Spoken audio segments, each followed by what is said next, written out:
Hello, good morning. അപ്പോൾ എല്ലാവരും വേഗം ജോയിൻ ചെയ്യാം. നമുക്ക് നമ്മുടെ ക്ലാസ് സ്റ്റാർട്ട് ചെയ്യാം. നമുക്ക് എക്സാം ആയെന്ന് അറിയാമല്ലോ, മോഡൽ എക്സാം ആയിട്ടുണ്ട്. അപ്പൊ എത്രയും വേഗം നമുക്ക് ചാപ്റ്റേഴ്സ് കംപ്ലീറ്റ് ചെയ്തിട്ട് നമുക്ക് മോഡൽ എക്സാം ഒക്കെ അറ്റൻഡ് ചെയ്യാനുള്ളതാണ്. അപ്പോൾ ഇന്ന് നമ്മൾ എടുക്കാൻ പോകുന്നത് ചാപ്റ്റർ 17 ആണ് കേട്ടോ. ഇവിടെ കൊടുത്തിട്ടുണ്ട് ചാപ്റ്റർ 17 ആണ് എടുക്കുന്നത്.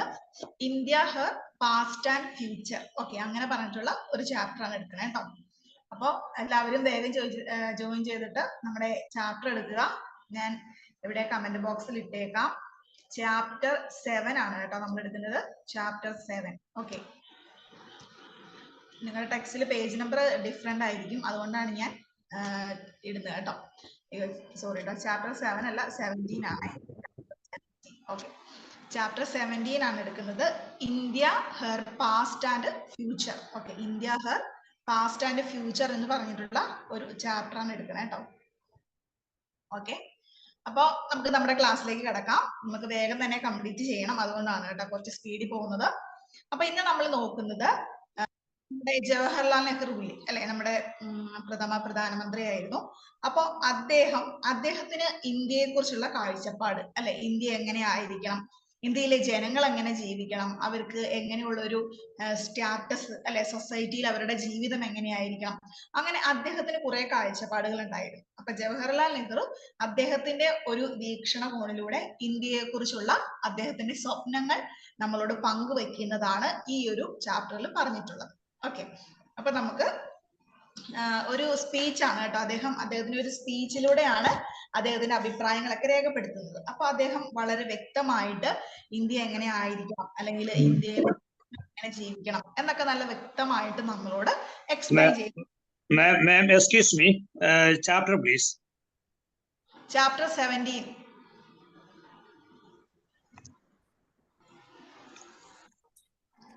ഞാൻ ചാറ്റ് ബോക്സിൽ ഇട്ടിട്ടുണ്ട്. ചാപ്റ്റർ 17 ആണ്. India her past and future എന്ന് പറഞ്ഞിട്ടുള്ള ചാപ്റ്റർ ആണ് എടുക്കുന്നത് കേട്ടോ.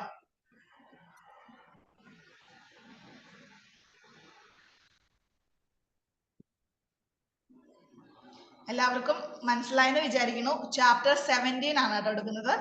India her past and future. നിങ്ങൾ ഇവിടെ നോക്കിയാൽ നിങ്ങൾക്ക് കാണാൻ പറ്റും, ഈ ഒരു ചാപ്റ്റർ ആണ് എടുക്കുന്നത്. ചാപ്റ്റർ 17. ഓക്കെ ഓക്കെ, അപ്പൊ നമുക്ക് നമ്മുടെ എന്താണ് ഈ ചാപ്റ്ററിൽ, ഈ സ്പീച്ചിൽ അദ്ദേഹം എന്താണ് പറഞ്ഞിട്ടുള്ളത് എന്ന് നോക്കാം. Okay, India her past and future is a speech given by Jawaharlal Nehru. അപ്പോൾ ജവഹർലാൽ നെഹ്റുവിന്റെ ഒരു സ്പീച്ച് ആണ് നമ്മൾ ഇന്ന് പഠിക്കുന്നത്. There is confusion and worry in Nehru's mind about the best way forward. അപ്പൊ അദ്ദേഹത്തിന് എന്താണ്, ഇന്ത്യയിലെ ജനങ്ങളെ കുറിച്ച് അദ്ദേഹത്തിന് വളരെയധികം ടെൻഷൻ ആണുള്ളത് അല്ലെ. നമുക്ക് സ്വാതന്ത്ര്യം കിട്ടാനൊക്കെ ആയിട്ട് നമ്മൾ ഒരുപാട് സ്ട്രഗിളിലൂടെ കടന്നു പോയിട്ടുണ്ട്. അപ്പൊ അദ്ദേഹത്തിന് ഇനി മുന്നോട്ടുള്ള ജീവിതം എങ്ങനെയാണ്, അല്ലെങ്കിൽ വരുന്ന വർഷങ്ങളിൽ ഇന്ത്യയുടെ ഭാവി എങ്ങനെയായിരിക്കും അല്ലെ. സ്വാതന്ത്ര്യമൊക്കെ കിട്ടിയിട്ട് ആളുകൾ പുതിയ മേഖലകളിലൊക്കെ ചുവടൊക്കെ വെച്ച് തുടങ്ങുകയാണ്. അപ്പൊ എങ്ങനെയായിരിക്കും, അവരെങ്ങനെയാണ് ഒരു സൊസൈറ്റി ജീവിതം നയിക്കാൻ പോകുന്നത്, അങ്ങനെ ഒരുപാട് കാര്യങ്ങളിലൊക്കെ നെഹ്റുവിന്റെ മനസ്സിൽ ഒരുപാട് ടെൻഷനൊക്കെ ഉണ്ടായിരുന്നു. History to him was like a voyage to discover the past. Nehru was aware of the country's achievements and shortcomings. അപ്പോൾ രാജ്യത്തിന് നേടാൻ പറ്റുന്ന എല്ലാ അച്ചീവ്മെന്റ്സും, സക്സസ് ആകാൻ പോകുന്ന എല്ലാ അവസരങ്ങളെ കുറിച്ചും, അതുപോലെ തന്നെ വരാനിരിക്കുന്ന എല്ലാ നല്ലതിനെ കുറിച്ചും അദ്ദേഹത്തിന് മനസ്സിൽ വ്യക്തമായിട്ടുള്ള ഒരു കാഴ്ചപ്പാട് ഉണ്ടായിരുന്നു. Through the speech he talks about his dreams about future India. അതുകൊണ്ട് തന്നെ അദ്ദേഹത്തിന്റെ ഈ സ്പീച്ചിലൂടെ നമ്മളോട് ഏറ്റവും കൂടുതലായിട്ട് പങ്കുവെക്കുന്നത് എന്താണ്, ഇന്ത്യയിലെ ജനങ്ങളെ കുറിച്ച് അല്ലെങ്കിൽ ഇന്ത്യ എന്ന രാജ്യത്തെ കുറിച്ച് അദ്ദേഹത്തിനുള്ള ഒരു എന്താണ്, ഫ്യൂച്ചറിൽ ഇന്ത്യ എങ്ങനെ ആയിരിക്കും അതിനെ കുറിച്ചുള്ള ഒരു സ്വപ്നമാണ് അദ്ദേഹം ഇവിടെ പങ്കുവെക്കുന്നത്. നിങ്ങൾ ജോയിൻ ചെയ്യുന്നവര് ശ്രദ്ധിക്കുക, ഞാൻ ചാറ്റ് ബോക്സിൽ ഇട്ടിട്ടുണ്ട്. ചാപ്റ്റർ 17 ആണ് എടുക്കുന്നത് കേട്ടോ.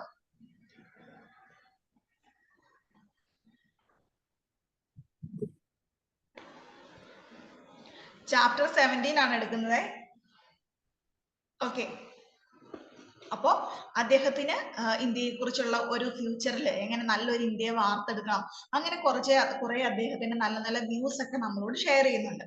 He also complains about the division among people based on caste and customs. അതുപോലെ തന്നെ അദ്ദേഹത്തിന് ഏറ്റവും കൂടുതൽ വെറുക്കപ്പെട്ടത് അല്ലെങ്കിൽ ഏറ്റവും കൂടുതൽ അദ്ദേഹത്തിന് ദേഷ്യം ഉണ്ടായിരുന്ന ഒരേ ഒരു കാര്യം ഉണ്ടായിരുന്നുള്ളൂ. അതെന്തായിരുന്നു? ഇന്ത്യയിലെ ജനങ്ങളെ മതത്തിന്റെയും ജാതിയുടെയും പേരിൽ ഡിവൈഡ് ചെയ്യുന്നത്. ആ ഒരു വ്യത്യാസം, ആ ഒരു വിഭജനം അദ്ദേഹം ഒട്ടും ഇഷ്ടപ്പെട്ടിരുന്നില്ല. അതിനെക്കുറിച്ച് അദ്ദേഹത്തിന് ഒരുപാട് കംപ്ലൈന്റ്സ് ഉണ്ടായിരുന്നു. അദ്ദേഹം വ്യക്തിപരമായിട്ടും അതുപോലെ തന്നെ സൊസൈറ്റിയിൽ അങ്ങനെ ഒരു വിവേചനം പാടില്ല എന്ന് ഉറച്ചു വിശ്വസിച്ചിരുന്ന ഒരാളാണ്. അപ്പൊ അതിനെക്കുറിച്ചുള്ള അദ്ദേഹത്തിന്റെ അഭിപ്രായങ്ങൾ അദ്ദേഹം രേഖപ്പെടുത്തുന്നു. He wanted to build a new India on old foundation. അപ്പൊ അദ്ദേഹത്തിന്റെ ആഗ്രഹം എന്താണ്? ഇന്ത്യ പുതിയൊരു ഇന്ത്യ ആയിരിക്കണം, അല്ലെ? സ്വാതന്ത്ര്യമൊക്കെ കിട്ടി ബ്രിട്ടീഷുകാരുടെ അടിമത്തത്തിൽ നിന്നൊക്കെ നമ്മൾ രക്ഷപ്പെട്ടു വരികയാണ്. അപ്പൊ എങ്ങനെയുള്ള ഇന്ത്യ ആയിരിക്കണം? പുതിയൊരു നല്ലൊരു ഇന്ത്യയെ വാർത്തെടുക്കണം. പക്ഷെ അതിന്റെ ബേസ് എപ്പോഴും എന്തായിരിക്കണം? നമ്മുടെ ഫൗണ്ടേഷൻ, അല്ലെ? നമ്മൾ ബേസ് കോട്ട് എന്തായിരിക്കണം? നമ്മുടെ പണ്ടത്തെ ചരിത്രത്തിൽ ഊന്നിയിട്ടുള്ള ഒരു ഇന്ത്യയെ തന്നെ ആയിരിക്കണം വാർത്തെടുക്കേണ്ടത്, അല്ലെ? അപ്പൊ എങ്ങനെയായിരിക്കണം? നമ്മുടെ ഗാന്ധിജിയൊക്കെ നയിച്ചതുപോലെയുള്ള, അല്ലെ, അഹിംസ, അല്ലെ, അങ്ങനെ സത്യത്തിലും അഹിംസയിലും ഒക്കെ അടിയുറച്ചിട്ടുള്ള ഒരു സൊസൈറ്റി. പക്ഷെ ഏറ്റവും പുതിയ കാലഘട്ടത്തിലെ സയൻസും ടെക്നോളജിയും എല്ലാം യൂസ് ചെയ്തുകൊണ്ട് നല്ലൊരു ഭാവിയും ഇന്ത്യക്ക് ഉണ്ടാവണമെന്നാണ് അദ്ദേഹത്തിന്റെ ആഗ്രഹം. അപ്പൊ പറയണ നോക്കിയേ, he wanted to build a new India on old foundation, അല്ലെ? എല്ലാ തത്വങ്ങളിലൊക്കെ അടിയുറച്ചുകൊണ്ടുള്ള ഒരു പുതിയ ഇന്ത്യയാണ് അദ്ദേഹം എന്താണ് രൂപകൽപ്പന ചെയ്യുന്നത്. Nehru believes that science and technology will be able to solve the problem of providing primary necessities of life to everyone all over the world. അതുപോലെ തന്നെ അദ്ദേഹത്തിന് എന്താണ്?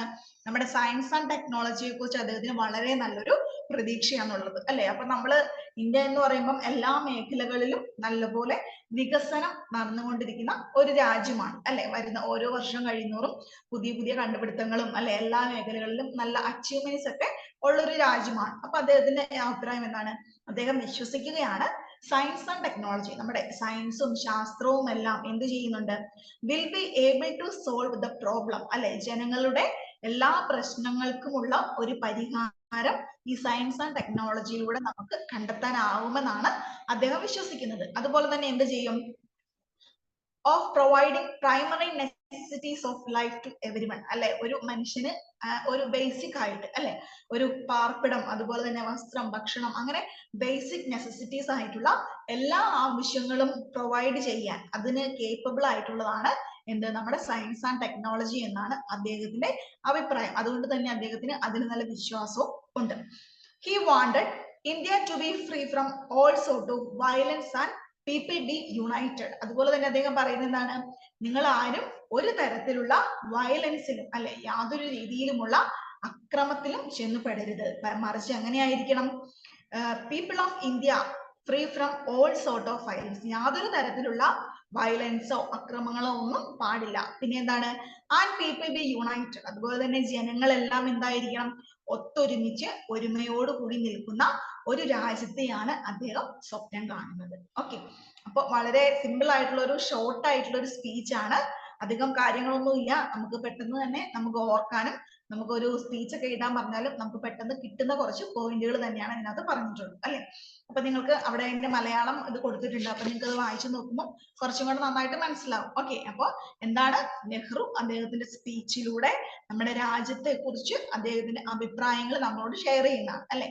അപ്പൊ സ്വാതന്ത്ര്യമൊക്കെ കിട്ടിക്കഴിഞ്ഞു. അപ്പൊ ഇന്ത്യ ഇനി ഡെവലപ്പ് ചെയ്തുകൊണ്ടിരിക്കുകയാണ്, അല്ലെ? ഡെവലപ്പിംഗ് കൺട്രീസ് ആണ്. അപ്പൊ ഈ ഡെവലപ്പിംഗ് ആയിട്ടുള്ള ഈ ഇന്ത്യയിൽ എന്തൊക്കെ കാര്യങ്ങൾ മുൻകൂട്ടി അദ്ദേഹം വിഭാവനം ചെയ്യുന്നു, അല്ലെ? എങ്ങനെ ആയിരിക്കണം, ഇങ്ങനെ ഒരു ജീവിതമായിരിക്കണം ആൾക്കാർക്ക് ഉണ്ടായിരിക്കേണ്ടത്, അങ്ങനെ അദ്ദേഹത്തിന്റെ ഒരു കാഴ്ചപ്പാട്, അദ്ദേഹം വിശ്വസിക്കുന്ന കുറച്ച് കാര്യങ്ങളാണ് അദ്ദേഹത്തിന്റെ സ്പീച്ചിലൂടെ നമ്മളോട് ഷെയർ ചെയ്യുന്നത്. ഓക്കെ, ഇനി നമുക്ക് ഇത് നിങ്ങൾക്ക് ഈ പാസേജ് കുറച്ചും കൂടെ ഡീറ്റെയിൽഡ് ആയിട്ട് വേണമെന്നുണ്ടെങ്കിൽ ഇവിടെ കണ്ടിട്ടുണ്ടോ? ഈ പാസേജ് എന്ന് പറഞ്ഞിട്ട് കൊടുത്തിട്ടുണ്ട്. ഇത് നമ്മുടെ ടെക്സ്റ്റിൽ നിന്ന് തന്നെ എടുത്തിട്ടുള്ള പാസേജ് ആണ് കേട്ടോ. അപ്പൊ നമുക്ക് ആ സ്പീച്ച് കുറച്ചും കൂടെ തറോ ആയിട്ട് മനസ്സിലാക്കാനായിട്ട് പറ്റും. ഓക്കെ, അപ്പൊ നിങ്ങൾക്ക് വേണമെന്നുണ്ടെങ്കിൽ നിങ്ങൾ അതൊന്നും കൂടെ വായിച്ചു നോക്കാം. പിന്നെ നമുക്ക് ഇതിനെ ബേസ് ചെയ്തിട്ടുള്ള ക്വസ്റ്റ്യൻസ് ഒന്ന് നോക്കാം. സ്പീച്ച് ആയതുകൊണ്ട് തന്നെ നമുക്ക് വാക്കുകൾ തന്നെയാണ്. അപ്പൊ നമുക്ക് അത് തന്നെ നമുക്ക് നന്നായിട്ട് പഠിക്കേണ്ടതുണ്ട് അല്ലെ. ഒരാൾ പറഞ്ഞു വെച്ചിട്ടുള്ള കാര്യങ്ങളാണല്ലോ, അപ്പൊ അത് നമുക്ക് പ്രത്യേകിച്ച് മാറ്റി എഴുതാനൊന്നുമില്ല. അദ്ദേഹം പറഞ്ഞിരിക്കുന്ന കാര്യങ്ങൾ അങ്ങനെ തന്നെ നമ്മൾ ഒന്നുകൂടെ നന്നായിട്ട് പഠിക്കേണ്ടത്. ഓക്കെ, അപ്പൊ നമുക്ക് ആദ്യമായിട്ട് ക്വസ്റ്റ്യൻ ആൻസേഴ്സ് ഒന്ന് നോക്കാം. ഒന്നാമത്തെ ക്വസ്റ്റ്യൻ നോക്കിയേ, what happened when colonialism and domination came to influence India അല്ലെ. അതായത് കോളനി വൽക്കരണം എന്നൊക്കെ പറയും അല്ലെ, അങ്ങനെയുള്ള ഇതൊക്കെ വന്നു കഴിഞ്ഞു, ഈ ഡോമിനേഷൻ അതായത് ബ്രിട്ടീഷുകാരുടെ ഈ ഒരു അടിമത്തത്തിലേക്കൊക്കെ വന്നു കഴിഞ്ഞപ്പോൾ എന്ത് മാറ്റമാണ് അല്ലെങ്കിൽ എന്താണ് ഇന്ത്യയിൽ സംഭവിച്ചത് എന്നാണ് ക്വസ്റ്റ്യൻ അല്ലെ. എന്താണ് when colonialism and domination came to India, അതുപോലെ തന്നെ കോളനി വൽക്കരണം, അതുപോലെ തന്നെ ബ്രിട്ടീഷുകാരുടെ മേധാവിത്വം, ഈ രണ്ട് കാര്യങ്ങളും ഇന്ത്യയിൽ വന്നു കഴിഞ്ഞപ്പോൾ എന്താണ് സംഭവിച്ചത്? It started influencing a fresh ideas and the industrial civilization of Europe. അപ്പൊ നമ്മള് അവരുടെ അടിമത്തത്തിൽ നമ്മൾ ജീവിച്ചു എന്ന് പറഞ്ഞാലും അവരുടെ വരവ് കൊണ്ട് നമുക്ക് ചില പ്ലസ് പോയിന്റുകളൊക്കെ ഉണ്ടായിട്ടുണ്ട് അല്ലെ. അതിൽ ഏറ്റവും നല്ലതാണ് നമ്മുടെ ഇംഗ്ലീഷ് എഡ്യൂക്കേഷൻ എന്ന് പറയുന്നത് അല്ലെ. നമ്മുടെ എഡ്യൂക്കേഷൻ ഫീൽഡിൽ ഇംഗ്ലീഷ് എഡ്യൂക്കേഷൻ കൊണ്ടുവന്നത് നമ്മുടെ ബ്രിട്ടീഷുകാരാണ് അല്ലെ. അപ്പൊ അത് നമുക്ക് വലിയൊരു പ്ലസ് ആയിട്ടാണ് നമ്മൾ കരുതുന്നത് അല്ലെ. അവരുടെ അടിമത്തത്തിൽ നിന്നുകൊണ്ടാണ് നമുക്കത് കിട്ടിയത് എങ്കിലും അവരൊക്കെ നമ്മുടെ രാജ്യം വിട്ട് പോയി കഴിഞ്ഞപ്പോൾ അത് നമുക്ക് നല്ലൊരു അഡ്വാൻറ്റേജ് ആയി അല്ലെ, ഇംഗ്ലീഷ് എഡ്യൂക്കേഷൻ. അതുപോലെ തന്നെ എന്തുണ്ട്, ഫ്രഷ് ഐഡിയാസ് അല്ലെ, അവരുടെ പുതിയ ഇൻഡസ്ട്രിയൽ സിവിലൈസേഷൻ അല്ലെ, അവരുടെ ആ ഒരു എന്താണ് കണ്ടുപിടുത്തങ്ങൾ, അല്ലെങ്കിൽ അവരുടെ നമ്മുടെ ഇൻഡസ്ട്രീനെ ഒക്കെ ഡെവലപ്പ് ചെയ്യാനായിട്ടുള്ള അവരുടെ പുതിയ കണ്ടുപിടുത്തങ്ങൾ, അതുപോലെ തന്നെ പുതിയ പുതിയ ഇൻസ്ട്രുമെന്റ് കൊണ്ടുവരിക, അങ്ങനെ കുറെയൊക്കെ എന്തുണ്ട് നമ്മുടെ രാജ്യം വികസിക്കാനായിട്ട് കാരണമായിട്ടുണ്ട് അല്ലെ. അപ്പൊ ഈ കൊളോണിയലിസം ഡോമിനേഷൻ ഒക്കെ വന്നതുകൊണ്ട് ജനങ്ങൾക്ക് ബുദ്ധിമുട്ടുണ്ടായിട്ടുണ്ട്. അവർ അടിമകളെ പോലെ എങ്ങനെ ആയിരുന്നുവെങ്കിലും നമ്മുടെ രാജ്യത്തിന് അതുകൊണ്ട് എന്താണ് വികസനത്തെ പാകതയിലേക്ക് എത്തിച്ചേരാനായിട്ട് കുറച്ചൊക്കെ ഹെൽപ്പ് ചെയ്തിട്ടുണ്ട് നമുക്ക് പറയാനായിട്ട് പറ്റും അല്ലെ. ഇനി അടുത്ത ക്വസ്റ്റ്യൻ നോക്കിയേ, what was the result of the long struggle അല്ലെ. ഈ ഒരുപാട് നാൾ നീണ്ടു നിന്ന സമരത്തിന് ശേഷമാണ് നമുക്ക് സ്വാതന്ത്ര്യം കിട്ടുന്നത് അല്ലെ. അപ്പൊ എന്തായിരുന്നു ആ ഒരു വലിയ സ്ട്രഗിളിന്റെ, ഒരുപാട് നാളത്തെ ആ കഷ്ടപ്പാടിന്റെ റിസൾട്ട് എന്ന് പറയുന്നത് എന്തായിരുന്നു? The result of the long struggle was India become independent from foreign rule അല്ലെ. എന്തായിരുന്നു? ഇന്ത്യ നമ്മുടെ ബ്രിട്ടീഷുകാരുടെ അല്ലെങ്കിൽ വിദേശികളുടെ കയ്യിൽ നിന്നും സ്വതന്ത്രമാക്കപ്പെടുകയാണ് ഈ ഒരു വലിയ സ്ട്രഗിളിന് ശേഷം, വലിയൊരു നീണ്ടു നിന്ന യുദ്ധത്തിന് ശേഷം നമുക്ക് ലഭിച്ച റിസൾട്ട്. അടുത്ത ക്വസ്റ്റ്യൻ എന്താണ്? How does the author see the future of a country അല്ലെ. ഇവിടെ ഓതർ ആരാ? ജവഹർലാൽ നെഹ്റു അല്ലെ, അദ്ദേഹത്തിന്റെ സ്പീച്ച് ആണ് കേട്ടോ. അപ്പൊ ഇവിടെ ഓതർ അദ്ദേഹത്തിന്റെ രാജ്യത്തെ കുറിച്ച് എന്ത് സ്വപ്നമാണ് അദ്ദേഹം കാണുന്നത്, അല്ലെങ്കിൽ ഫ്യൂച്ചറിൽ ഇന്ത്യ എങ്ങനെ ആയിരിക്കും എന്നാണ് ജവഹർലാൽ നെഹ്റു പറയുന്നത്. എങ്ങനെയാണ്? The author sees India's future having the burden of the past and the confused dreams and changes to come ahead. അദ്ദേഹത്തിന്റെ മനസ്സിൽ എന്തൊക്കെയാണ്? ഓതറിന്റെ മനസ്സിൽ ഇന്ത്യയുടെ ഫ്യൂച്ചറിനെ കുറിച്ച് അദ്ദേഹത്തിന്റെ കുറച്ച് സ്വപ്നങ്ങളുണ്ട്. അതുപോലെ തന്നെ the burden of the past അല്ലെ, ഈ കഴിഞ്ഞ കാലഘട്ടത്തിലെ കുറച്ച് എന്താണ് ചുമടുകൾ അല്ലെങ്കിൽ കുറ്റങ്ങളും കുറവുകളും ഒക്കെ അതിന്റെ പുറത്തുണ്ടായിരിക്കും. അതുപോലെ തന്നെ എന്താണ്, and the confused dreams and changes to come ahead, ഇനി വരാനിരിക്കുന്ന നല്ലതും അതുപോലെ തന്നെ സ്വപ്നങ്ങളും ഒക്കെ കുറച്ച് കൺഫ്യൂസ്ഡ് ആയിട്ട്, അല്ലെങ്കിൽ എന്തൊക്കെയാണ് സംഭവിക്കുക, നല്ലതിനാണോ ചീത്തക്കാണോ, നന്നാവുമോ ചീത്തയാവുമോ ഒന്നും അറിയില്ല അല്ലെ. അപ്പൊ അതിനെക്കുറിച്ചുള്ള ടെൻഷനുകളും ഒക്കെ എന്തുണ്ട് നമുക്ക് നെഹ്റുവിന്റെ ഈ ഒരു സ്പീച്ചിൽ നിന്ന് നമുക്ക് മനസ്സിലാക്കുന്നുണ്ട്. ആരെക്കുറിച്ചാണ്? ഇന്ത്യയെ കുറിച്ച് അല്ലെ. ഒരു വ്യക്തിയെ കുറിച്ച് ഒന്നും അറിയുന്നില്ല പറയുന്നത്, ഇന്ത്യ എന്ന അദ്ദേഹത്തിന്റെ രാജ്യത്തെ കുറിച്ചുള്ള അദ്ദേഹത്തിന്റെ ാണ് അദ്ദേഹം ഈ ഒരു സ്പീച്ചിൽ നമ്മളോട് ഷെയർ ചെയ്യുന്നത്. ഓക്കെ, ഇനി അടുത്ത ക്വസ്റ്റ്യൻ എന്താണ്? What is Nehru's wish for future. അപ്പൊ ഇവിടെ നെഹ്റുവിന്റെ ആഗ്രഹം അല്ലെ, ഇന്ത്യ എങ്ങനെ ആയിരിക്കണം ഫ്യൂച്ചറിൽ എന്നാണ് അദ്ദേഹം ആഗ്രഹിക്കുന്നത്. എങ്ങനെയാണ്? Nehruji wants that India's future should be built on the foundations of the past and the present. അപ്പൊ അദ്ദേഹം പറയുന്നത് എന്താണ്? നല്ലൊരു ഫ്യൂച്ചറിലേക്കുള്ള ഒരു നല്ല ഇന്ത്യ നമുക്ക് ആവശ്യമാണ് അല്ലെ. പക്ഷെ എങ്ങനെയായിരിക്കണം? അതിന്റെ ഫൗണ്ടേഷൻ അല്ലെങ്കിൽ ബേസ് എപ്പോഴും എന്തായിരിക്കണം? പണ്ടത്തെ നമ്മുടെ തത്വങ്ങളും നല്ല ശീലങ്ങളും അതുപോലെ തന്നെ നമ്മുടെ ഗാന്ധിജിയൊക്കെ പകർന്നു നൽകിയ ആ ഒരു സത്യത്തിലും വിശ്വാസത്തിലും ഒക്കെ അടിയുറച്ച ഒരു ഫൗണ്ടേഷനോട് കൂടിയ ഒരു പുതിയ ഇന്ത്യയാണ് നമുക്ക് ആവശ്യമെന്നാണ് അദ്ദേഹം പറയുന്നത്. അടുത്ത ക്വസ്റ്റ്യൻ നോക്കിയേ, why is change necessary for progress. എന്തുകൊണ്ടാണ് മാറ്റം അനിവാര്യമാണ് എന്ന് പറയുന്നത് അല്ലെ. നല്ലൊരു പുരോഗതി ഉണ്ടാവണമെങ്കിൽ എന്ത് വേണം? മാറ്റങ്ങൾ ഉണ്ടാവണം അല്ലെ. നമ്മൾ പണ്ടത്തെ നമ്മുടെ ആ ഒരു ഇതിൽ തന്നെ ഉറച്ചു നിന്നിട്ടുണ്ടെങ്കിൽ നമുക്ക് ഒരിക്കലും പുരോഗതിയിലേക്ക് വരാൻ പറ്റില്ല അല്ലെ. കുറച്ച് റിസ്കുകൾ ഏറ്റെടുത്തുകൊണ്ടും വെല്ലുവിളിച്ചുകൊണ്ടും മാറ്റങ്ങൾ കൊണ്ടുവരുമ്പോഴാണ് നമുക്ക് പുരോഗതി കൈവരിക്കാനായിട്ട് സാധിക്കുക. അപ്പൊ ഇവിടെ എന്തുകൊണ്ടാണ് പറയുന്നത് മാറ്റം അനിവാര്യമാണ്, ചേഞ്ച് ഈസ് നെസസറി എന്ന് പറയുന്നത് എന്തുകൊണ്ടാണ് പറയുന്നത്? Change is necessary four progress, അല്ലെ? പുരോഗമനം വേണമെങ്കിൽ അല്ലെങ്കിൽ പുരോഗമിക്കണമെങ്കിൽ എന്തെങ്കിലുമൊക്കെ മാറ്റം നമുക്ക് ആവശ്യമാണ്. Because it demands adjustments with new traditions and development. എന്തുകൊണ്ടാണ്?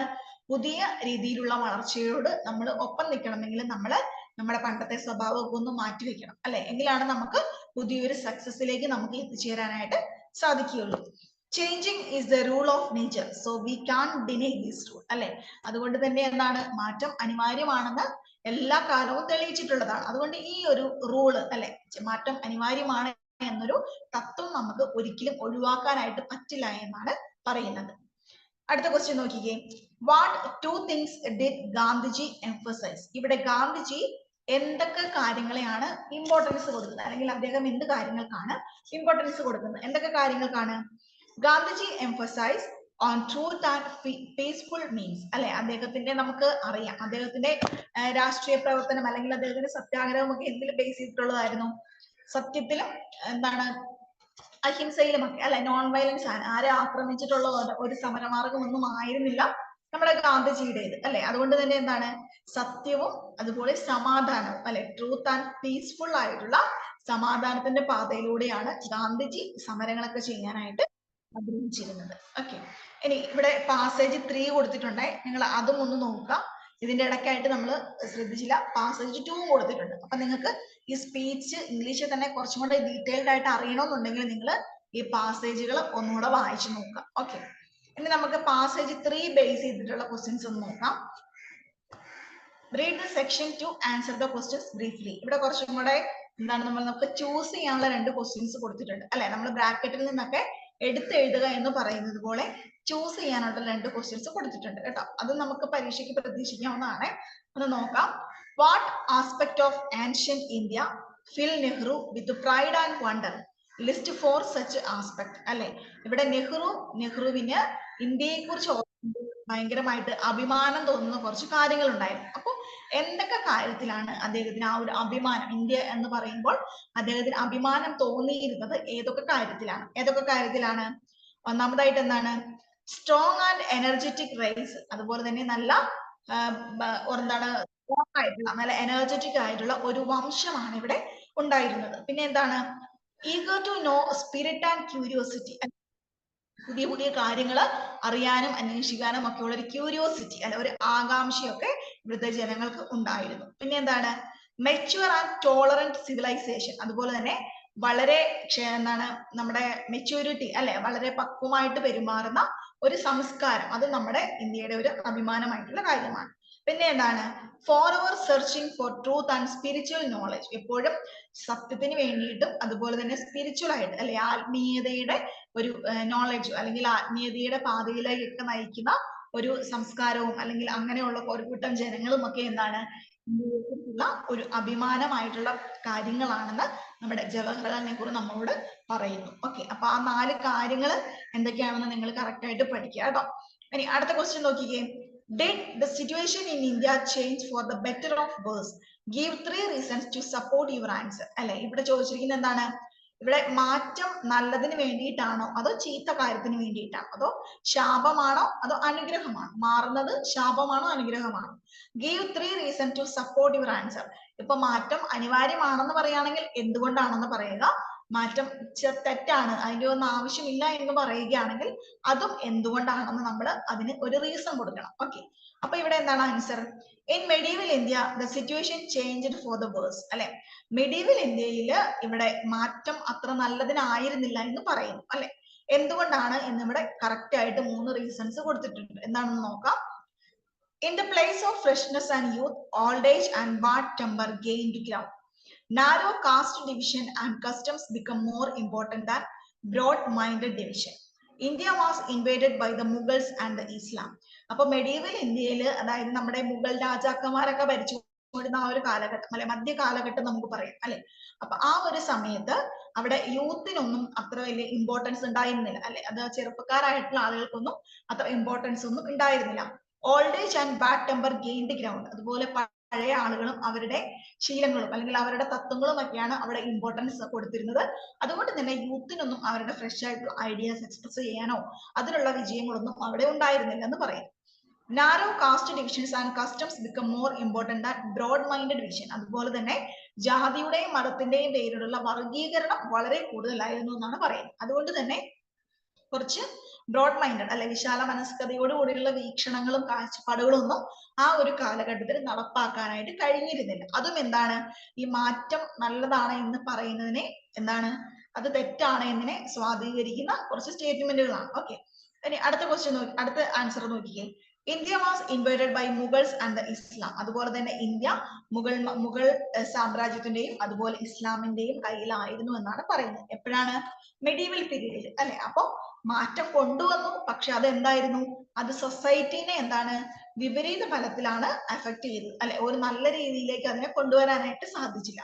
അപ്പൊ നമുക്ക് എന്ത് പറയാം, മാറ്റം നല്ലതാണ്, പക്ഷെ ചിലപ്പോൾ എന്താണ്, അത് തെറ്റായ രീതിയിലും അതിനെ പ്രതിഫലിച്ചേക്കാം. ഓക്കെ, ഇനി അടുത്ത ക്വസ്റ്റ്യൻ നോക്കിക്കേ. What saved India from complete deterioration? Give 2 reasons അല്ലെ. ഇന്ത്യ കംപ്ലീറ്റ് ആയിട്ട് നശിച്ചു പോകുന്നതിൽ നിന്നും ഇന്ത്യനെ എന്തൊക്കെ കാര്യങ്ങളാണ് സംരക്ഷിച്ചത് അല്ലെ. ഒരു പക്ഷെ ഇന്ത്യ കംപ്ലീറ്റ് ആയിട്ട് നശിച്ചു പോയേനെ, പക്ഷെ അങ്ങനെയൊന്നും സംഭവിക്കാതെ ഇന്ത്യ സേഫ് ആയിട്ട് സേവ് ചെയ്ത് കൊണ്ടുവന്നു. എന്തൊക്കെ കാര്യങ്ങളാണ് സേവ് ചെയ്യാനായിട്ട് പറ്റിയത്? എന്തൊക്കെ കാര്യങ്ങളാണ്? India was saved by her ability to adapt to the great changes and influences. അപ്പൊ ഒന്നാമത്തെ കാര്യം എന്താണ്, മിഡിൽ ഏജിലൊക്കെ അല്ലെങ്കിൽ മെഡീവൽ പീരീഡിലൊക്കെ ഇങ്ങനെ മാറ്റം കൊണ്ടുവന്നിട്ട് അത് നന്നായി തീരാത്ത ഒരു പിന്നീട് ആ ഒരു മാറ്റത്തിനെ അക്സെപ്റ്റ് ചെയ്ത് പിന്നീട് എന്താണ് സക്സസിലേക്ക് എത്തിച്ചേരാനായിട്ട് ഇന്ത്യക്ക് കഴിഞ്ഞിട്ടുണ്ട്. അപ്പൊ ഒരു ഗ്രേറ്റ് ചേഞ്ചസ് അല്ലെ, വലിയൊരു മാറ്റത്തിനെ അംഗീകരിക്കുകയും അതിന്റെ ഫലമായിട്ട് നല്ല മുമ്പിലേക്ക് ഉയർന്നു വരാനായിട്ട് ഇന്ത്യക്ക് കഴിഞ്ഞിട്ടുണ്ട്. അത് ഇന്ത്യയുടെ ഒരു പ്ലസ് പോയിന്റ് ആണെന്ന് പറയുന്നു. That came in end. India never forget her past glories and traditions. അതുപോലെ തന്നെ പണ്ടത്തെ നമ്മുടെ യുദ്ധങ്ങൾ, അതുപോലെ തന്നെ അതിലെ ജയങ്ങള് പരാജയങ്ങള്, അതിൽ നിന്നും ഉൾക്കൊണ്ട പാഠങ്ങളൊന്നും ഒരിക്കലും ഇന്ത്യ മറന്നു പോയിട്ടില്ല. അതും എന്ത് തന്നെയാണ്, ഇന്ത്യനെ സക്സസിലേക്ക് കൊണ്ടുവരാനായിട്ടുള്ള ഒരു വലിയ കാരണമായിട്ട് ഇവിടെ പറയും. ഓക്കെ, അപ്പൊ ഈ 2 കാരണങ്ങളാണ് നമ്മുടെ ഇന്ത്യ ഒരു നശിച്ചു പോകാതെ അല്ലെങ്കിൽ ഒരു നാശം പിടിച്ച് പോകാതെ ഇന്ത്യയെ കൊണ്ടുവരാനായിട്ടുള്ള 2 കാരണങ്ങളായിട്ട് പറയുന്നത്. ഓക്കെ, അടുത്ത ക്വസ്റ്റ്യൻ നോക്കിക്കേ. What negative effect how western invasion country? Did it have any positive effect to? If so, what? നമ്മൾ നേരത്തെ ഓൾറെഡി പറഞ്ഞു അല്ലെ. അതായത് നമ്മുടെ ബ്രിട്ടീഷുകാരൊക്കെ വന്നിട്ട് ഭരണം കൊണ്ട് നമുക്ക് ചീത്ത കാര്യങ്ങൾ മാത്രമാണോ സംഭവിച്ചിട്ടുള്ളത്, അതോ എന്തെങ്കിലും നല്ല കാര്യങ്ങളൊക്കെ നമ്മളുടെ സൊസൈറ്റിക്ക് കിട്ടിയോ? ഉണ്ടെങ്കിൽ അത് എന്താണ് എന്ന് നമ്മളോട് എക്സ്പ്ലെയിൻ ചെയ്യാനായിട്ട് പറഞ്ഞിട്ടുണ്ട് അല്ലെ.